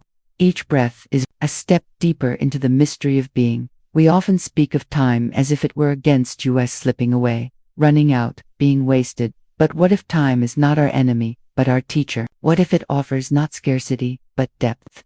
Long ago, the Greeks had two words for time: chronos, clock time; sequential, measured in seconds and seasons; kairos, sacred time, the right moment, the opportune instant when everything aligns. Both are real, both are valuable, but we have forgotten how to listen for kairos, how to feel the fullness of a moment rather than count its passing. Tonight, we remember. We step out of the rush and into the river, not to be swept away, but to float, to observe, to appreciate the slow, beautiful unfolding of all that is. Close your eyes, feel the weight of this moment. It will never come again. And that is what makes it sacred. How cultures have held time. Not all cultures see time as a straight line hurrying towards some finish. The Mbori of New Zealand view time as a spiral where past, present, and future are interconnected. Ancestors are not gone. They walk beside you. In Hinduism and Buddhism, time is cyclically great wheel of birth, life, death, and rebirth. There is no need to rush. Every lesson returns in its own season. The Native American Hopi people have no word for time at all. Instead, they speak of processes of growing, changing, becoming. In Sweden, there is a concept called fika pause in the day for coffee, connection, and simply being. It is not wasted time. It is essential time. These perspectives remind us, time is not money. Time is attention. Time is presence. And the most precious moments are often the ones that feel timeless.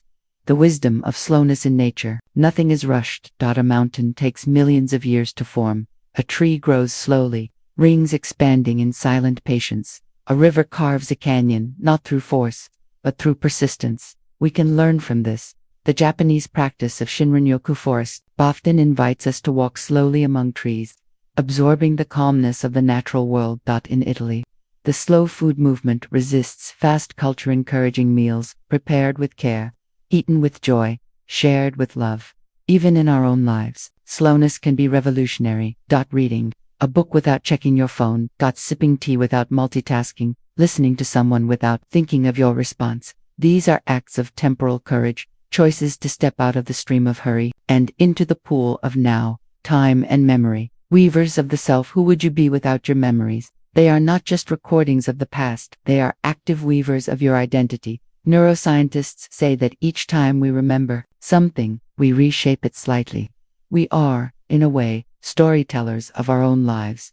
This is not deception. It is meaning-making.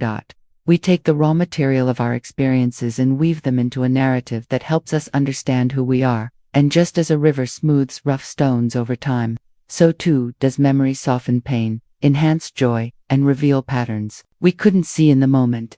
You are not trapped by time. You are enriched by it. Each day adds a thread to the tapestry of you. And the tapestry is beautiful. Resting in the eternal now. The night is deep and still. All of time feels present here. The past in memory, the future in dream, the present in breath. You do not need to hold on to time. You do not need to push it away. You can simply be in it like a leaf floating on a slow-moving river. Trust that you are exactly where you need to be. Trust that time is not running out, is deepening. Every moment you have lived has brought you here to this peace, this rest, this understanding. Now, let go. Surrender to the timelessness of sleep. There is no past here, no future, only now, only peace. Sleep. Dear soul. And may you dream in the forever language of now, the first feeling before words, before thought, before the first light ever touched the earth. There was love. It is the oldest language, the deepest memory, the quietest truth. It needs no translation. A mother's touch, a friend's embrace, a stranger's kindness. Love speaks through them all. We often think of love as something we find, something we give, something we receive. But what if love is not something we do, but something we are? What if, beneath all our worries and identities, we are simply love, shining, steady, and sure? Tonight, we explore this possibility. We trace love's presence through history, across cultures, and into the quiet corners of our own hearts. We do not seek to define love, for it is beyond definition. We only seek to feel it, to remember it, rest in its certainty. Take a gentle breath, place your hand over your heart, feel its rhythm, faithful, constant, loving you without you ever having to ask. This love's first whisper. Let's listen deeper. Love. Many names. Every culture has its own word for love, and each word carries a unique flavor of this universal experience. The ancient Greeks had multiple words for love: eros, romantic, passionate love; philia, deep friendship, shared goodwill; storge, familial love, the affection of parents and children; agape, unconditional, divine love for all beings. In India, the concept of prema refers to pure, selfless love, the kind that seeks nothing in return. In Japan, ai, represents compassionate love, while Koi Lene speaks of romantic longing. In Arabic, Ishaq conveys a deep, passionate love that borders on divine devotion. These are not just words, they are doorways into different ways of loving. They remind us that love is not one thing, it is a symphony, and each relationship, each moment, adds a new note. Love as a force of nature. Love is not only a human experience, it is woven into the fabric of life itself. Scientists have observed animals showing tenderness, elephants mourning their dead, dolphins supporting sick pod members, birds singing duets with their mates, even trees, through the hidden networks of their roots, communicate and care for one another. Love is an energy and intelligent, life-giving force that flows through all things. It is the gravity that holds galaxies together, the bond that connects atom to atom, the light that helps a seed break through the dark soil toward the sun. We see it in the patience of rivers carving canyons. In the generosity of flowers, offering their pollen to bees. In the faithfulness of stars, shining light across unimaginable distances. Love is the universe's way of remembering it is one. Love in practice, small acts of great kindness. We do not need to perform great deeds to express love. Often, love speaks most powerfully in the smallest gestures, the cup of tea made for a tired friend, the patient listening when someone is hurting, the smile given to a stranger, the forgiveness offered to ourselves on a difficult day. These acts might feel small, but their echoes are eternal, like a stone dropped into a still pond. Each act of love ripples outward, touching lives we will never see, healing wounds we will never know. This is the magic of love. It multiplies. The more we give, the more we have to give. Resting in love's embrace, the day is done. The world is quiet. It is time to let go of all efforts, including the effort to love perfectly. You do not need to search for love. You do not need to earn it. You are already immersed in it as a fish is immersed in water, as a bird is immersed in sky. Tonight, simply allow yourself to receive. Receive the love that flows from the stars, the love that waits in the memory of kind words, the love that lives in your own courageous, tender heart. You are loved. You have always been loved. You will always be loved. Let that truth cover you like a soft blanket. Let it hold you as you drift into sleep. Dream gently, beloved one, and may your dreams be filled with the silent, sure language of love. The gift of lesson, a world that often shouts more. There is a whisper that says enough. It is not a whisper of lack, but of abundance, the abundance found in simplicity, in space, in silence. For centuries, sages and seekers have understood that true richness is not about possessing many things, but about needing very little. It is about discovering that the most precious gifts cannot be bought: the warmth of the sun, the sound of rain, the feeling of breath moving peacefully in your body. Tonight, we explore this gentle art of simplicity. We travel through time and culture to remember that happiness grows best in soil that is not overcrowded. We learn to let go of what we do not need, not as a sacrifice, but as a liberation. Take a slow breath. As you exhale, imagine releasing one thing that has been weighing on you: a worry, a want, a wish for something other than what is. For this moment, allow yourself to believe you have enough. You are enough. Let's begin. Simplicity across cultures. The value of simplicity is a golden thread running through the tapestry of human wisdom. In ancient China, Lao Tzu taught the principle of Wu Wei, effortless action, and encouraged living simply in harmony with the Tao. Be content with what you have, rejoice in the way things are. When you realize there is nothing lacking, the whole world belongs to you. In Japan, the Zen aesthetic of wabi-sabi finds beauty in imperfection and impermanence: a cracked bowl repaired with gold, a solitary flower in a simple vase. The practice of minimalism is not about having nothing, but about having exactly what is meaningful and nothing more. The Franciscan monks of medieval Europe took vows of poverty, not because they despised wealth, but because they cherished freedom from the burden of things, so they could better focus on love and service. Similarly, the concept of voluntary simplicity has been embraced by modern movements that choose quality of life over quantity of possessions. These perspectives all point to one truth: simplicity is not about deprivation, it is about clarity. It is making room for peace, for connection, for joy. The quiet mind simplicity is not only about our outer world, it is about our inner world. A cluttered mind is like a cluttered room. It is hard to rest, hard to think, hard to breathe. The practice of meditation, found in countless traditions, is ultimately a practice of simplicity. It is letting go of thoughts not forcefully, but gently returning again and again to the breath, to the present moment, to the stillness beneath the noise. In his Meditations, Roman Emperor Marcus Aurelius wrote, "Very little is needed to make a happy life. It is all within yourself, in your way of thinking." He understood that inner simplicity, cultivating calmness, gratitude, and compassion is the foundation of a good life. Modern science supports this. Studies show that clutter increases stress, while tidy spaces promote focus and well-being. Multitasking reduces productivity, while single-tasking, giving full attention to one thing at a time, brings satisfaction and presence. You need not strive for a blank mind or an empty room. Simply notice what is essential, and gently, kindly, let the rest fall away. The heart of contentment. Contentment is not passive.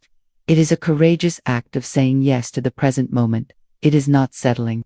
It is savoring. The Danish concept of hygge captures this, creating warmth and coziness through simple pleasures. A candlelit room, a shared meal, a soft blanket. It is about feeling safe, present, and connected. In India, the word santosha, in yoga philosophy, means contentment. It is one of the core practices for finding inner peace. It means finding fulfillment, not in changing your circumstances, but in changing your perspective, in seeing the beauty that is already here. You can practice contentment right now. Notice the feeling of the sheets against your skin, the darkness that allows you to rest, the miracle of your body, breathing on its own. These are not small things. They are the stuff of life, the simple, profound gifts that are always available, if we only pay attention. Resting in fullness. The night is deep and still. There is no need to seek anything outside this moment. You are full of breath, full of peace, full of presence. Imagine your mind as a clear sky. Thoughts may drift through like clouds, but they do not disturb the vast, blue stillness. You are that stillness. Imagine your heart as a simple room. It is not crowded with wants or worries. It is open, warm, and welcoming. You live there. You have enough. You are enough. And in this enoughness, you are free. So rest now. Let go of all doing, all striving, all searching. Fall gently into the arms of this moment. Sleep, beloved simplicity, and may your dreams be light, peaceful, and deeply enough. Feeling the depths. Emotions are like waves. They rise, they peak, they fall, each one a part of the vast ocean of your being. You are not the wave. You are the ocean. Deep, calm, whole. Sometimes the waters are still, reflecting the sky like glass. Sometimes they stir with passion or sorrow, churning with the energy of life itself. But never are they wrong. Never are they out of place. Each feeling, joy, grief, hope, fear, is a note in the music of a fully lived life.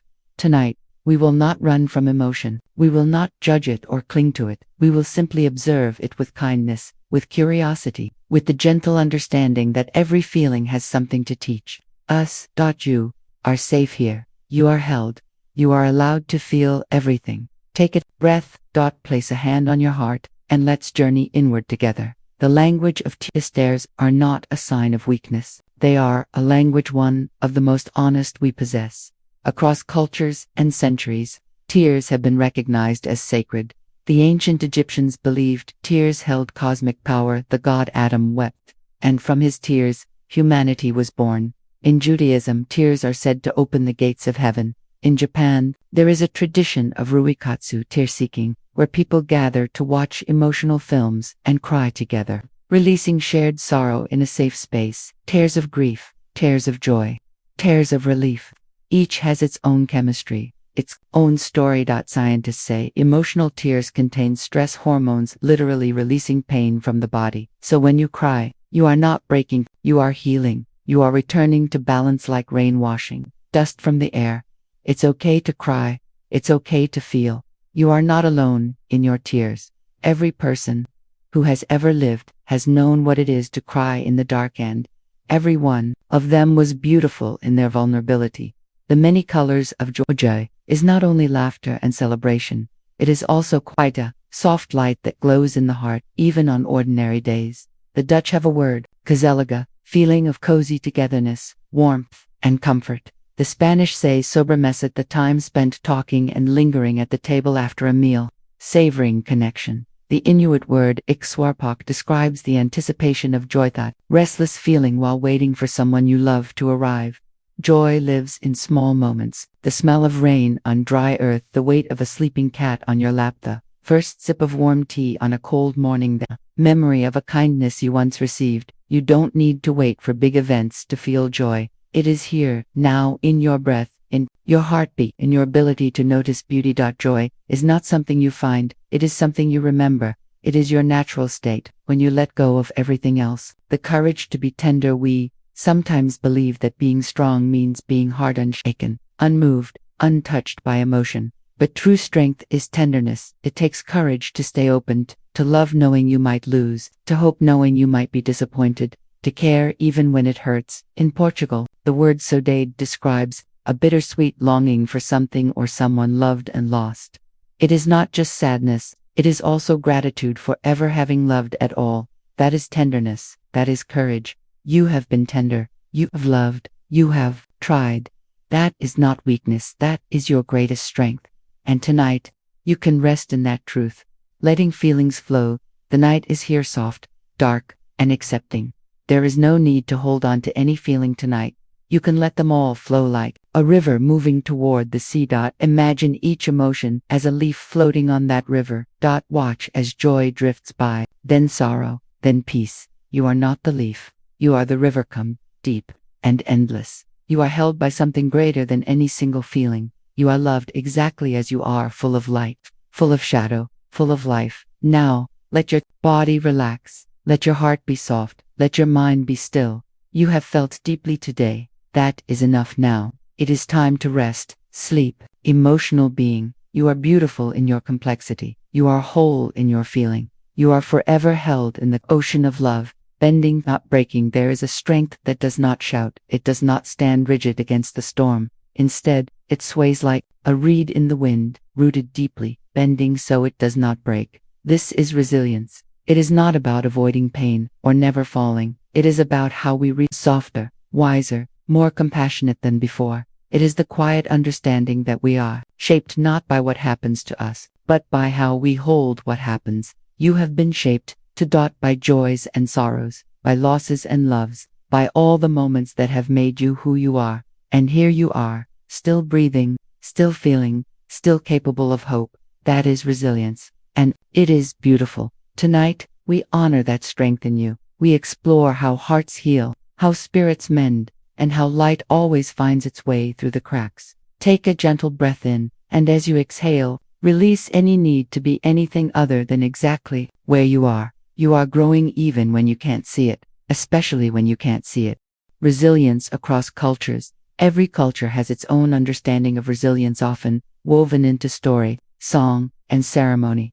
In Japan, the concept of kintsugi repairs broken pottery with gold, not hiding the cracks, but highlighting them. The piece becomes more beautiful for having been broken. So, too, with people. Among the Navajo people, there is a tradition of weaving your practice, of patience and pattern. When a mistake is made, it is woven into the design, because to remove it would be to dishonor the journey. Our struggles are part of our pattern. They need not be hidden. In Ireland, the ancient practice of kinyanga, communal crying and singing, after a loss allowed grief to be shared, not carried alone. Resilience is not a solo journey. It is often found in community, in hands that hold us, voices that comfort us, presence that reminds us we are not alone. These traditions remind us, healing is not about returning to how you were before. It is about becoming something new, something shaped by loss but defined by love. The science of softness. Modern research confirms what ancient wisdom always knew. Resilience is not hardness, it is flexibility. Studies show that people who allow themselves to feel emotions, even painful ones, recover more fully than those who suppress them.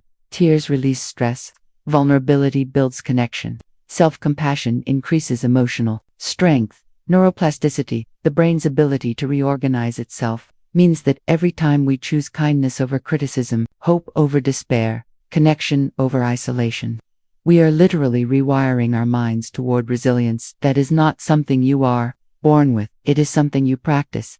And you have been practicing all your life. Think of a time you thought you wouldn't make it, but you did. You may not have been fearless, but you were brave. You may not have been certain, but you kept going. That is resilience, and it is still within you. Stories of quiet courage all around the world. Ordinary people embody resilience in extraordinary ways. The parent who gets up each morning despite heartache. The friend who offers love even after being hurt. The person who tries again after failure. These are not small things. They are victories. There is a saying, the world breaks everyone, and afterward, some are strong at the broken places. But perhaps it is not that we become strong at the broken places, but soft there, more open, more understanding, more real. That softness is not weakness. It is the sign of a heart that has loved, lost, and still chooses to love again. That may be the greatest resilience of all. Resting in your own strength. The night is here, soft, dark, and kind. There is no need to be strong tonight, only to be dark, to rest, to trust that you are held by the earth, by the air, by the same force that helps flowers push through concrete and stars shine after they are gone. You do not need to heal tonight. You do not need to solve anything. You only need to sleep. Imagine your worries as stones, and one by one, place them gently on the ground. You can pick them up tomorrow if you need to, but for now, let them rest, and you rest, too. You have been through so much, and here you are, still breathing, still dreaming, still capable of wonder. That is resilience, and it is enough. Sleep, gentle reed. May you bend gracefully in the winds of life. May you always remember your own strength, and may your dreams be peaceful, deep, and light. Letting go of the heavy things we all carry, things we were never meant to hold. Hurts, regrets, old stories that weigh down the spirit like stones in the pocket. We clutch them tightly, thinking they protect us, but in truth, they only slow our steps and dim our light. Forgiveness is not about saying, what happened was okay. It is not about forgetting. It is about freeing yourself from the weight of what cannot be changed. It is a quiet, inward release, like opening a clenched hand and letting the wind carry away what you no longer need. You deserve that freedom. You deserve to walk lightly through your life, unburdened and open to joy. Tonight, we explore this soft art of release. We move gently, without force. That is no right way to feel, only your way, and that is enough. Forgiveness across cultures throughout history, cultures around the world, have understood that forgiveness is not weakness, is profound strength. In Hawaii, there is a practice called Ho'oponopono, ritual of reconciliation, where 4 simple phrases are repeated. I'm sorry, please forgive me, thank you, I love you. These words are offered to others, to the land, to the divine, and most importantly to oneself. In South Africa, after the end of apartheid, the Truth and Reconciliation Commission was formed. It was not about punishment, but about truth-telling and healing. People sat together, those who had caused harm, and those who had been harmed, and spoke. And in that speaking, something loosened. Not everything was fixed, but some things were freed. In Japan, the art of kintsugi, broken pottery with gold, is a visual metaphor for forgiveness. The breaks are not hidden, they are made beautiful. So, too, with the heart, these traditions remind us, forgiveness is not a single act, it is a process, a gentle, ongoing practice of release. The 2 wings of forgiveness. Forgiveness has 2 wings, forgiving others, and forgiving yourself. Both are needed to fly. Forgiving others does not mean you must welcome them back into your life. It means you acknowledge the hurt, and then, in your own time, you loosen your grip on it. You begin to understand that hurt people, that everyone is fighting a battle you know nothing about. This does not excuse their behavior, but it allows you to see their humanity. In doing so, remember your own. Forgiving yourself is often the harder wing to unfold. We hold ourselves to standards we would never impose on others. We replay our mistakes in the dark hours of the night. But you, too, are human. You, too, are learning. You, too, deserve your own compassion. Try placing a hand on your heart. Whisper softly, I forgive myself for not knowing then what I know now. I forgive myself for doing the best I could with what I had. I am still learning. I am still growing. I am still worthy of love. Feel the softening. That is forgiveness beginning.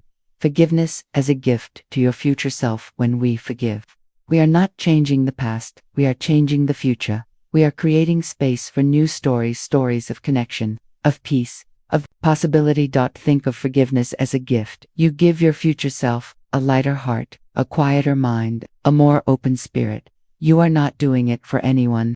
else. You are doing it for you. And it doesn't have to happen all at once. It can be a slow unraveling, a little more each day. A breath released, a memory loosened, a step forward. You are allowed to take your time. You are allowed to heal in your own way, resting in release. The night is deep and still. It is a good time to let go. You don't have to do anything tonight. You don't have to forgive fully or finally. You only need to be willing to release one small thing, one old hurt, one story that no longer serves you. Imagine it as a paper boat. Place it gently on the river of your breath and watch as it floats, away, carried by the current into the soft, forgiving dark. It is done. You are free. Now, rest. Let your body relax. Let your heart be light. You have done enough for today. Sleep, gentle soul. May your dreams be soft. May your heart be open, and may you wake with a quieter mind and a lighter spirit.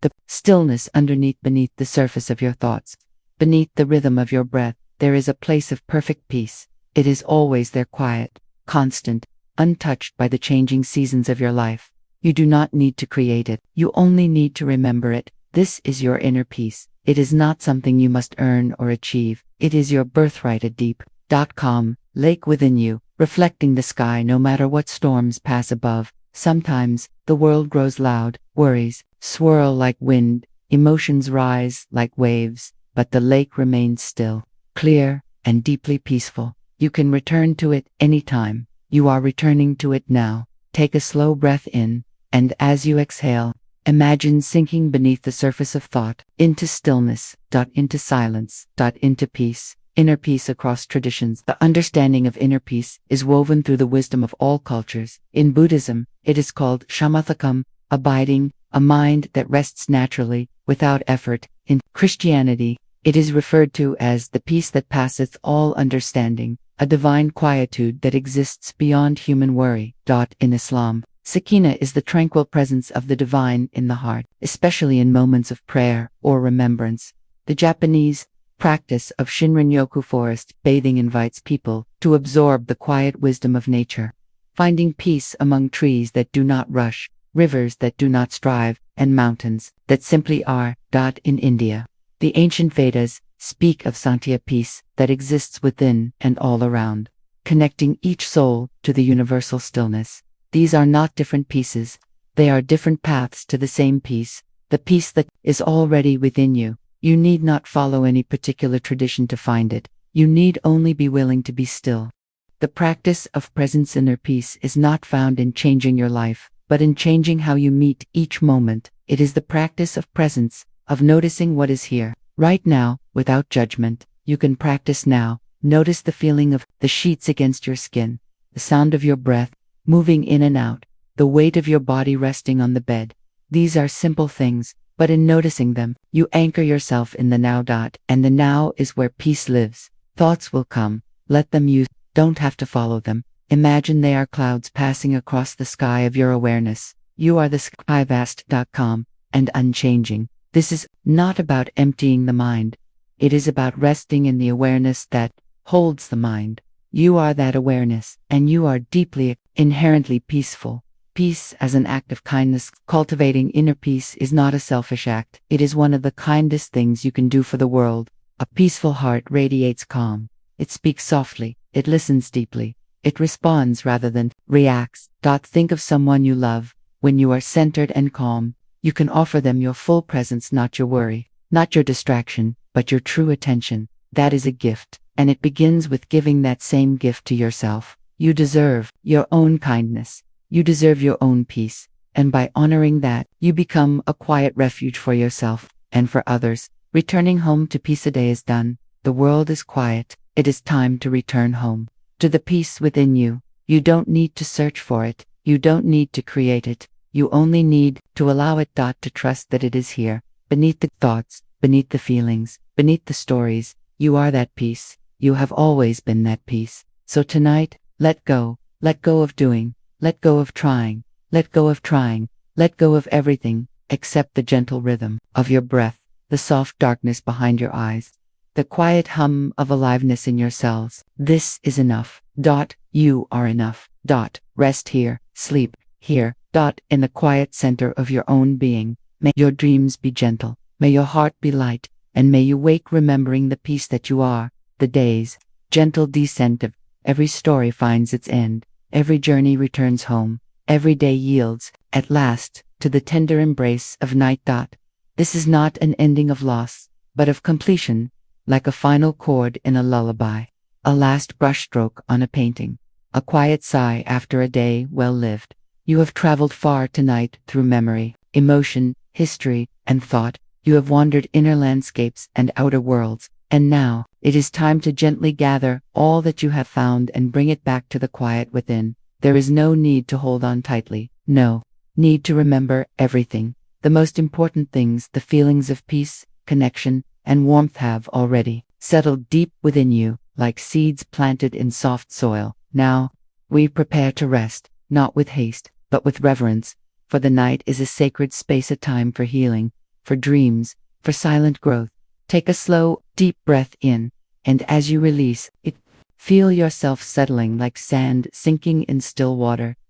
You are arriving, you are returning, you are home. Weaving the threads together throughout this journey, we have gathered threads of history, of culture, of emotion, of insight. Now, we do not tie them off, but weave them softly into the tapestry of who you are. Remember, the quiet strength of the reed bending, but not breaking. The forgiveness that lightened your heart, the gratitude that opened your eyes, the love that connected you to all things. These are not separate lessons, they are different expressions of the same truth, that you are whole, you are worthy, you are part of something beautiful and vast. You need not strive to remember each detail. The soul does not hold facts, it holds feelings. It holds the stillness after a moment of understanding, the warmth after a wave of compassion, the peace after a release of breath.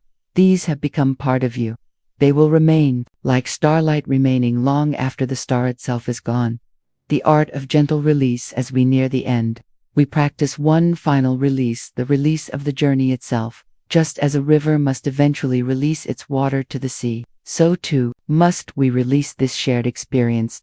Not with sadness, but with trust that what was meaningful has already taken root. In the Zen tradition, there is a concept known as Fudoshin, an immovable heart. It does not mean a heart that does not feel, but a heart that is not shaken by change, that remains calm and clear through beginnings and endings alike.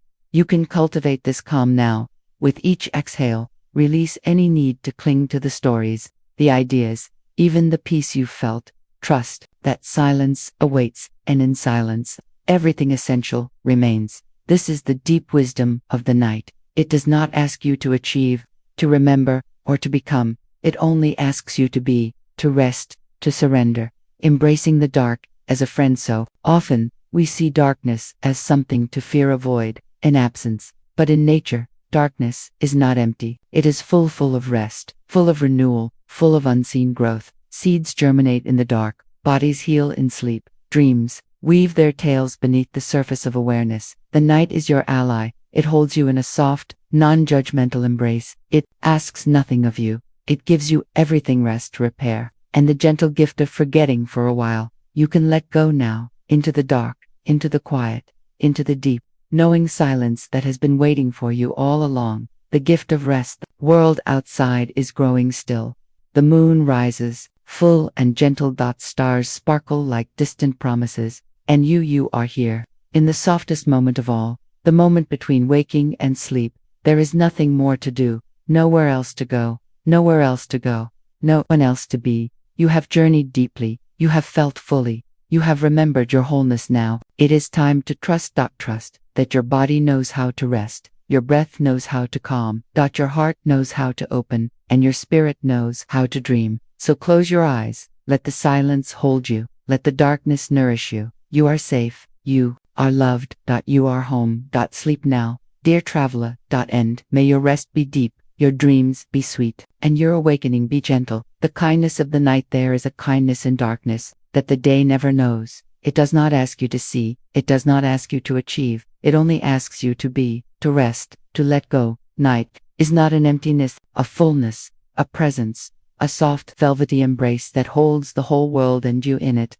The same darkness that cradles the stars also cradles you. You are not alone. You are part of this quiet, Ancient rhythm, the rhythm of setting down, of releasing, of trusting that tomorrow will come in its own time. You have done enough today. You have been enough. Now, it is time to surrender, not as defeat, but as devotion. Devotion to rest, devotion to renewal, devotion to the silent, knowing wisdom of the night. Breathe in slowly, and as you breathe out, feel yourself sinking into the bed, into the silence, into the welcoming dark, the light that needs no flame. We often believe we must always be strong, always shining, always striving, always showing up.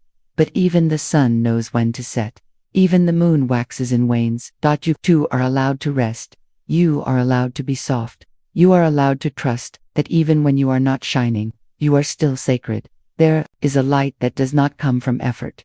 It is the inner light of being, the quiet glow of presence that is always there. Even when you are not aware of it, it is like the faint starlight on a cloudy night, invisible, but ever present. You do not need to see it to believe it. You do not need to feel it to know it is there. Trust that even in your darkest moments, this light remains gentle, constant, and true. Your only task tonight is to let everything else fall away and rest in that knowing. Lessons from nature on letting go. Nature does not struggle to rest. The tree releases its leaves in autumn without regret. The flower closes its petals at dusk without resistance. The bear enters hibernation without fear. There is a deep trust that letting go is not losing, but making space for what comes next. You can learn from this. You can release the date's worries, its wonders. It's once like a tree releasing leaves. They were beautiful in their time, but now it is time to rest. You can soften like the flower closing gently, knowing that tomorrow's sun will invite you to open again. You can trust, like the bear, that your body knows how to restore itself. Your mind knows how to quiet itself. Your spirit knows how to renew itself. You are part of nature. You are designed for cycles of action and rest, effort and ease, giving and receiving. Tonight, you are in the phase of rest, and that is enough. The ocean of sleep. Soon, you will drift into sleep. That mysterious ocean between worlds. You do not need to steer tonight. You do not need to navigate. You can surrender to the current of dreams. Let it carry you where it will. Sleep is not nothingness. It is fullness, a time of healing, sorting, integrating. While you rest, your body repairs. Your mind processes. Your heart, mends. You are not wasting time. You are doing deep, sacred work, the work of renewal. So tonight, do not fight the tide. Let it lift you. Let it hold you. Let it carry you into soft, silent depths where everything is already okay. Sinking into sacred silence. The world is hushed now. The moon is your gentle witness. The stars are your silent companions. You are held by the night, by the earth, by the same love that spins the galaxies and stirs the seas. There is nothing more to do, nothing more to be, only this breath. Stillness. Trust. Let your body relax completely. Let your mind grow soft and quiet. Let your heart open like a night flower, fragile, beautiful, and unafraid of the dark. You are safe. You are loved. You are exactly where you need to be. Now, sleep deeply, peacefully, wholly. Let the darkness nourish you. Let the silence speak to you. Let your dreams be gentle and your rest be profound. Good night, dear one. The world will wait for you. And when you wake, you will be renewed. The invitation to be still there is a place within you that has never been hurried, never been worried, never been wearied. It is the deepest part of you, come, clear, and forever still. It is your inner sanctuary. Tonight, you are invited to return to that place, to leave behind the day's thoughts, the world's noise, and even the gentle journey we have shared, to simply be. To rest in the quiet, knowing that you aren't. That is enough. You do not need to find this place. You are already there. You only need to remember, to soften, to surrender. Take a long, slow breath in, and as you release it, feel yourself settling like a feather drifting downward, landing softly on the ground of your own being. You have arrived. Welcome home. The wisdom of doing nothing in a world that prizes doing. Being is a quiet rebellion, a sacred act of trust. Nature understands this. The field that lies fallow grows richer soil. The bear that hibernates wakes stronger in the spring. The night that darkens makes the stars shine brighter. You too are part of this intelligent rhythm. Rest is not idleness. It is renewal. Stillness is not emptiness. It is presence. In Japan, there is a concept called matha, beauty of space, pause, silence. It is the emptiness opening the world asleep. Your window. The world is settling. The wind whispers through trees, now shadowed in moonlight. Stars blink softly in the velvet sky, like distant lanterns guiding dreamers home. Everything is slowing, resting, breathing in the deep, hushed rhythm of the night. You are part of this stillness. You belong to this quiet. There is no need to think anymore, no need to remember, plan, or wonder. The day has given all it had to give. Now it is time to receive. Receive rest, peace, and the gentle gift of darkness. Close your eyes, let your body grow heavy, relaxed, supported completely by the bed beneath you.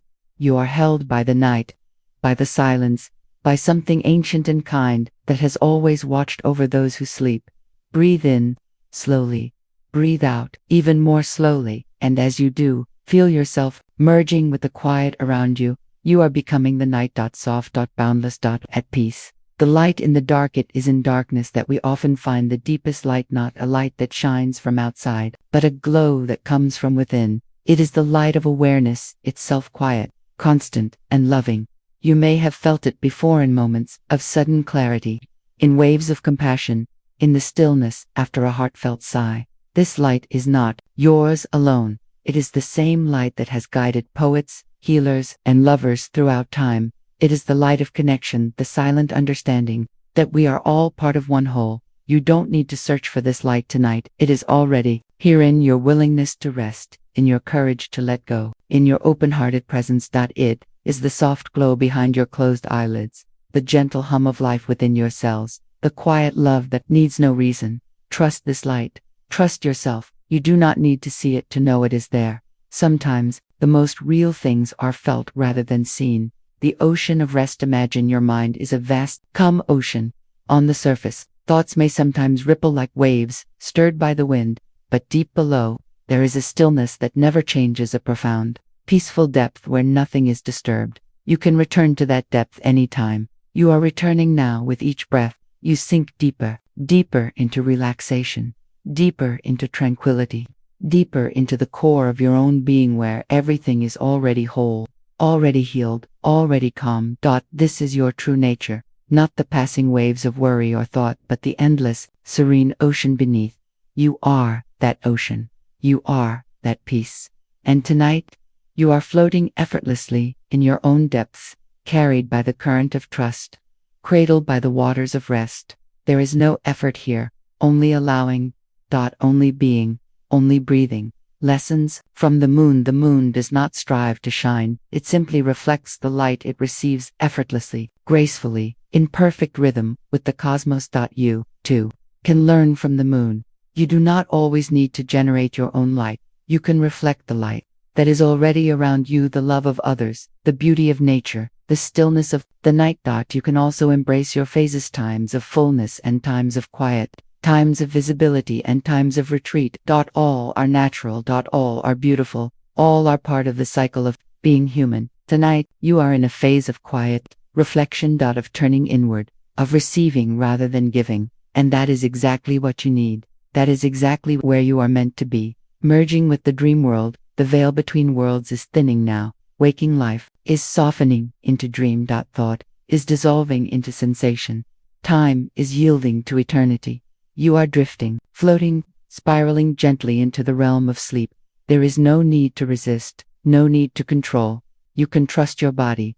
You can trust your mind. You can trust life itself to carry you safely through the night. Let your breathing become slow and rhythmic. Let your heart beat steady like a gentle drum. Let your consciousness expand beyond the room, beyond the sky, into the stardusted cosmos of dreams. You are safe. You are loved. You are endlessly, beautifully, wonderfully held. Now, release everything. Surrender to the silence. Allow yourself to be taken into the tender arms of sleep. Good night, beloved dreamer. May your rest be deep. May your heart be light. And may you awaken, renewed. The threshold of sleep. You are standing at the gentlest threshold, the space between listening and dreaming, between story and silence. Here, time slows. Thoughts soften. The heart opens like a night-blooming flower, releasing the fragrance of peace into the darkness. You have journeyed through landscapes of memory, emotion, and wonder. You have visited ancient worlds and inner sanctuaries. You have gathered moments of insight, and warmth like collecting starlight in your hands. And now, it is time to let those moments settle deep within you, not as words, but as feeling, not as knowledge, but as presence. This is not an ending, it is a returning, a coming home to the quiet within, a remembering that you have always been whole, always been loved, always been enough. Take a slow, deep breath in, and as you release it, feel yourself crossing over into softness, into stillness, into sleep. The last page of Restory has a last page, but in life, last pages are also new beginnings turned softly in the quiet hours of the night, inviting dreams to write themselves in the spaces between. This is the magic of endings. They make room for what comes next. The setting sun makes room for the moon. The closing eyes make room for dreams. The released breath makes room for new air. You can trust this rhythm. You can trust that tonight's ending is tomorrow's beginning, softly connected, like breath to breath, like dream to dawn. There is no true separation. A gentle, continuous unfolding. So tonight we do not say goodbye. We say until later. We say rest well. We say you are loved beyond measure. Let these words be the last ones you carry into sleep, not heavy, but light, not binding, but freeing. A blessing for the night. May your sleep be deep and your dreams be gentle. May your heart be unburdened and your mind be still. May you feel even in darkness, the invisible arms of grace holding you. May you remember that you are never alone. The same moon that shines tonight has shone over every person you have ever loved and every person who has ever loved you. The same stars have witnessed countless dreamers like you, resting, healing, hoping. You are part of a beautiful, silent communion of souls who know the sacredness of the night. You belong to this quiet. You are woven into this peace. And when you wake, may you carry with you the softness of this night. May you move through your day with a little more patience, a little more presence, a little more love. Not because you must, but because you remember who you truly are. Merging with the infinite, you drift closer to sleep. Imagine yourself merging with something larger, not losing yourself but expanding. Like a river meeting the ocean. Like a note blending into a song. Like a star shining in the constellation of all that is. You are both the drop and the note and the song. That the dreamer and the dream. There is no need to understand this. You can simply feel it's in the rhythm of your breath, in the beat of your heart, in the quiet awareness behind your closed eyes. You are infinite. You are eternal. You are love itself. Resting for a while in the gentle form of you.